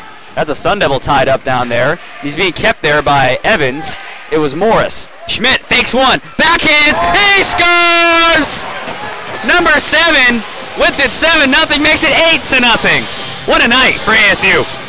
And Connor Schmidt, I guess, sick of us just talking about his slap shot from the offensive side of things. Moving the puck from right to left, effective deking from his part, and finding space as he drifted to the near side. You see defensemen take shots when they have open shooting lanes. That's fundamental offense for a blue liner. Connor Schmidt that time going above and beyond, finding the shooting lane for himself, moving with the puck, something you don't see too often, except for when you're dealing with dynamic, both sides of the ice defensemen, like ASU's Connor Schmidt. I spoke too soon. It's now 22 goals. Bergkemper lost his footing. The ice is worn now. He comes back up and into the zone. Gets a couple of checks. Puck comes all the way out, and it's handled by Westchester just for the moment. Mangoni takes over. Rivard already has a hat trick. He's looking for another, ready to curl up for a one-timer. 3 black jerseys on Mangoni. He's circling around trying to avoid all of their checks, and he's doing a pretty good job of it. Still holding possession of the puck. He gives it up top. A quick pass down to Bergkemper. He keeps it in. A little bit of space, and it's Westchester. Came away with it for a moment. Mangoni will have it. Bergkemper to Newmeyer. Newmeyer circles around and resets. 4:38 to go in the game. 8-0 Sun Devils. They've doubled their total here in the third. Bergkemper, he hits it off the iron, and it still goes in. 9-0. Bergkemper joins the party. When it rains, it pours here in Tempe. We had a storm earlier today. Now it's a storm of goals for the Sun Devil attack. Bergkemper getting a little screening on Mike Amoroso. Hey, I think some of it done by some of Amoroso's own defensemen. Either way, I think that's a shot Amoroso might have saved early on in this one. But Bergkemper did not make it easy on him. Going high glove side, ricocheting off the far post, the precise top left corner, top far corner, just past the outstretched glove of Mike Amoroso. So now today, between D1 and D2, there have been 30 goals. Not sure what the over-under was set at today, Dom. I gotta imagine the over was the right choice. Well, how about another there? There was a chance for Rivard looking for a hat trick +1. It was a save by Amoroso. Now Blessing picks it up. Far side. A wrister, but it couldn't go very far. Muncie deflected it on the shot from Levas. Jared has it in at the point, sends it back down low below the crease. Cummings gets there. He loses it. It pops up high, and Levas couldn't keep it in, and it's touched up. Offside call. Finally, an offensive mistake made by the Sun Devils. Felt like they'd gone the entire third period on the attack, smothering out the Westchester Purple Golden Rams. Some distracted. I don't think that's been Mike Amoroso back there in net, Dominic. Looked like a number 3 jersey. So that must be now Andrew Stone. So our apologies to Mike Amoroso, as it's actually Stone who's let in these goals in the third period, to my knowledge. Well, I remember it was definitely Amoroso who started the period. I could tell by the bright white gear. This is a much more worn white gear. The scorer sheet will have it correct. Sure to check it out on ACHA.org. It comes back into the zone. It's Blumgren. 3:15 to go. 9-0 Sun Devils, looking to make it double digits, I bet, on back-to-back nights. A toss forward. It was out of Cummings' reach. Intercepted by Dorfschneider. He drops it back to reset. Swall comes it in, and Evans couldn't keep it. Icing is called. Be interesting to see as we near the conclusion of this game. Westchester, they might start moving forward with their defensemen a bit more. We haven't seen much possession attack from the Golden Rams all weekend long. But hey, they don't want to get shut out here over 2 games in Oceanside. They might look to make a bit more happen on the offensive side of things as the clock winds down. McGovern sends one in, looking for one. It's saved by Stone. This one comes free into the circle. Bodies colliding, and now it comes free. Nice move there. This is, there's a good shot that time from Whitaker. Barden loses it. Whitaker on the chase. but it'll be Murphy there first. Back to Schmidt. Now, coming in is Case. Levin ready for it. It goes behind him. He's using his blocker. Came up to the high slot now. That's Nyland. Wide left. Handled stick down and pops up, and it's caught by Levin. Levin bailing himself out that time. Plays it off the blockers up into the air. Has to lay out for it to corral it into his glove for this stoppage. Tyler Whittaker, an impressive sequence for the Westchester forward. You know, you can bet, Dominic, even when games get chippy out there, when tempers get high, a guy like Tyler Whittaker, he doesn't want to remember this weekend. This is the weekend he served a 5-minute major. He wants to try and get on the scoreboard, make something happen for his team offensively. He wants to try to get on the board against the defending Rookie of the Year in the ACHA, Robert Levin, and also the tournament MVP last year. Jared Morris in pursuit, working against Knapp. Popped up high and down the ice. Icing waved off. Robert Levin, a guy who we had a lot of eyes on coming out of the opening weekend, allowed 3 goals in both opening weekend games, only allowed 3 goals once all of last season. It was in the ACHA tournament against Stony Brook. Seems to have settled down tonight, hasn't faced too many shots, but he's looked good and efficient out there. Chance in front, look for the 5-hole again by Chisholm. Now to McGovern. He rips it, and it's deflected outside. Morris. Minute 15 to go. Coming away with it is Evans, excuse me. Now it's backhanded in. Everyone's clean. Case going in. Schmidt gets there first. Back to Morris. He dives for the puck, and him and Muncie collide. You can hear it over the PA. Just 60 seconds left if ASU wants to make this double digits, and Cooney wants it. He drops it off for Burkemper. Cooney wanting it back. And he gets it, though. It's Burkemper. Gives it over to Rivard. No! From the high slot. Cooney. Eric now. Up top. Newmeyer. He sends one in, looking for a deflection. No. Couldn't get it redirected from, looks like Rivard again in front of the goalie, as usual. Mangoni and a man tied up here. It's Case again. Surprise, surprise. Adrian Case involved with some physicality with him and the Sun Devils. It's a man on a mission. 10 seconds. ASU was just content with passing it around as time winds down. Over the weekend, they scored 23 goals and shut out the Westchester Golden Rams. Robert Levin, he gets his first shutout of the season. 9-0, Sun Devils win. Jason, what do you got to say about this one? Absolute dominance this weekend from the Sun Devils. They come into a weekend with, honestly, a fair number of question marks. We had Ryan Ostertag unavailable for ASU this weekend. Everyone stepped up in Ostertag's absence. We saw new lines Friday and Saturday. They meshed quickly. They found chemistry. They made things happen. Robert Levin, maybe not the most dominant performance against Niagara coming out of this first weekend. He answered those questions tonight. And hey, Lucas Felbel, yesterday, the backup goalie, a guy who I'm not sure if the fans knew if they could trust him the way they trusted Joe DeLeo last year, showing his merit last night as well. Again, a pair of high-scoring shutouts. It's hard to ask for a bigger weekend from everyone on the ice. But Tom, ASU was able to deliver in a big way this weekend. We said it, 23 goals on the weekend. They get ready to salute the fans on Hope Kids Night, the first one of the year, and it was a doozy. 9 goals, a hat trick for Eric Rivard, a shutout for Robert Levin.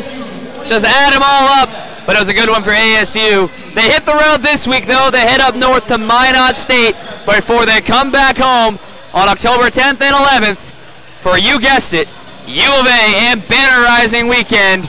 It's going to be a good one to be. So in 2 weeks, back here at Oceanside. And if you can't make it, right here on CronkiteSports.com. And stay tuned. Oh, go ahead, Jason. Oh, I was just saying, don't expect either of those series, Minot State away or U of A at home. I wouldn't expect any 23-goal series out of the Sun Devils against either of those opponents. Those are some tough matchups coming up for ASU. Well, that's going to do it for us up here. Make sure to stay tuned for the post-game show with Allie, Kyle, and Troy. For my broadcast partner, Jason Chesler, for our entire cast and crew, a great show put on by our producer-director, Anthony Prosceno, I'm Dominic Catronio saying so long from Oceanside Ice Arena. Final score, ASU 9, Westchester 0. Thanks for watching. We'll see you next time from Oceanside.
Welcome back to Oceanside Ice Arena, where ASU wins in a thriller with the score of 9-0. Alongside Allyson Cummings and Kyle Kerchaval, I'm Troy Lynch. So, Allie, there was 5 unanswered goals by ASU in the third period. How did they manage to do that? Yeah, Troy, no, they really picked it up, and I attribute that to Westchester just getting tired. When you try to skate with Arizona State for 60 minutes, let alone Game 2 of a Game 2 series, you're going to get tired. They did a fantastic job today, a lot better than yesterday, and they should be proud of that. They learned a lot, but they did kind of fall off there, and I think they should be happy with their second period play.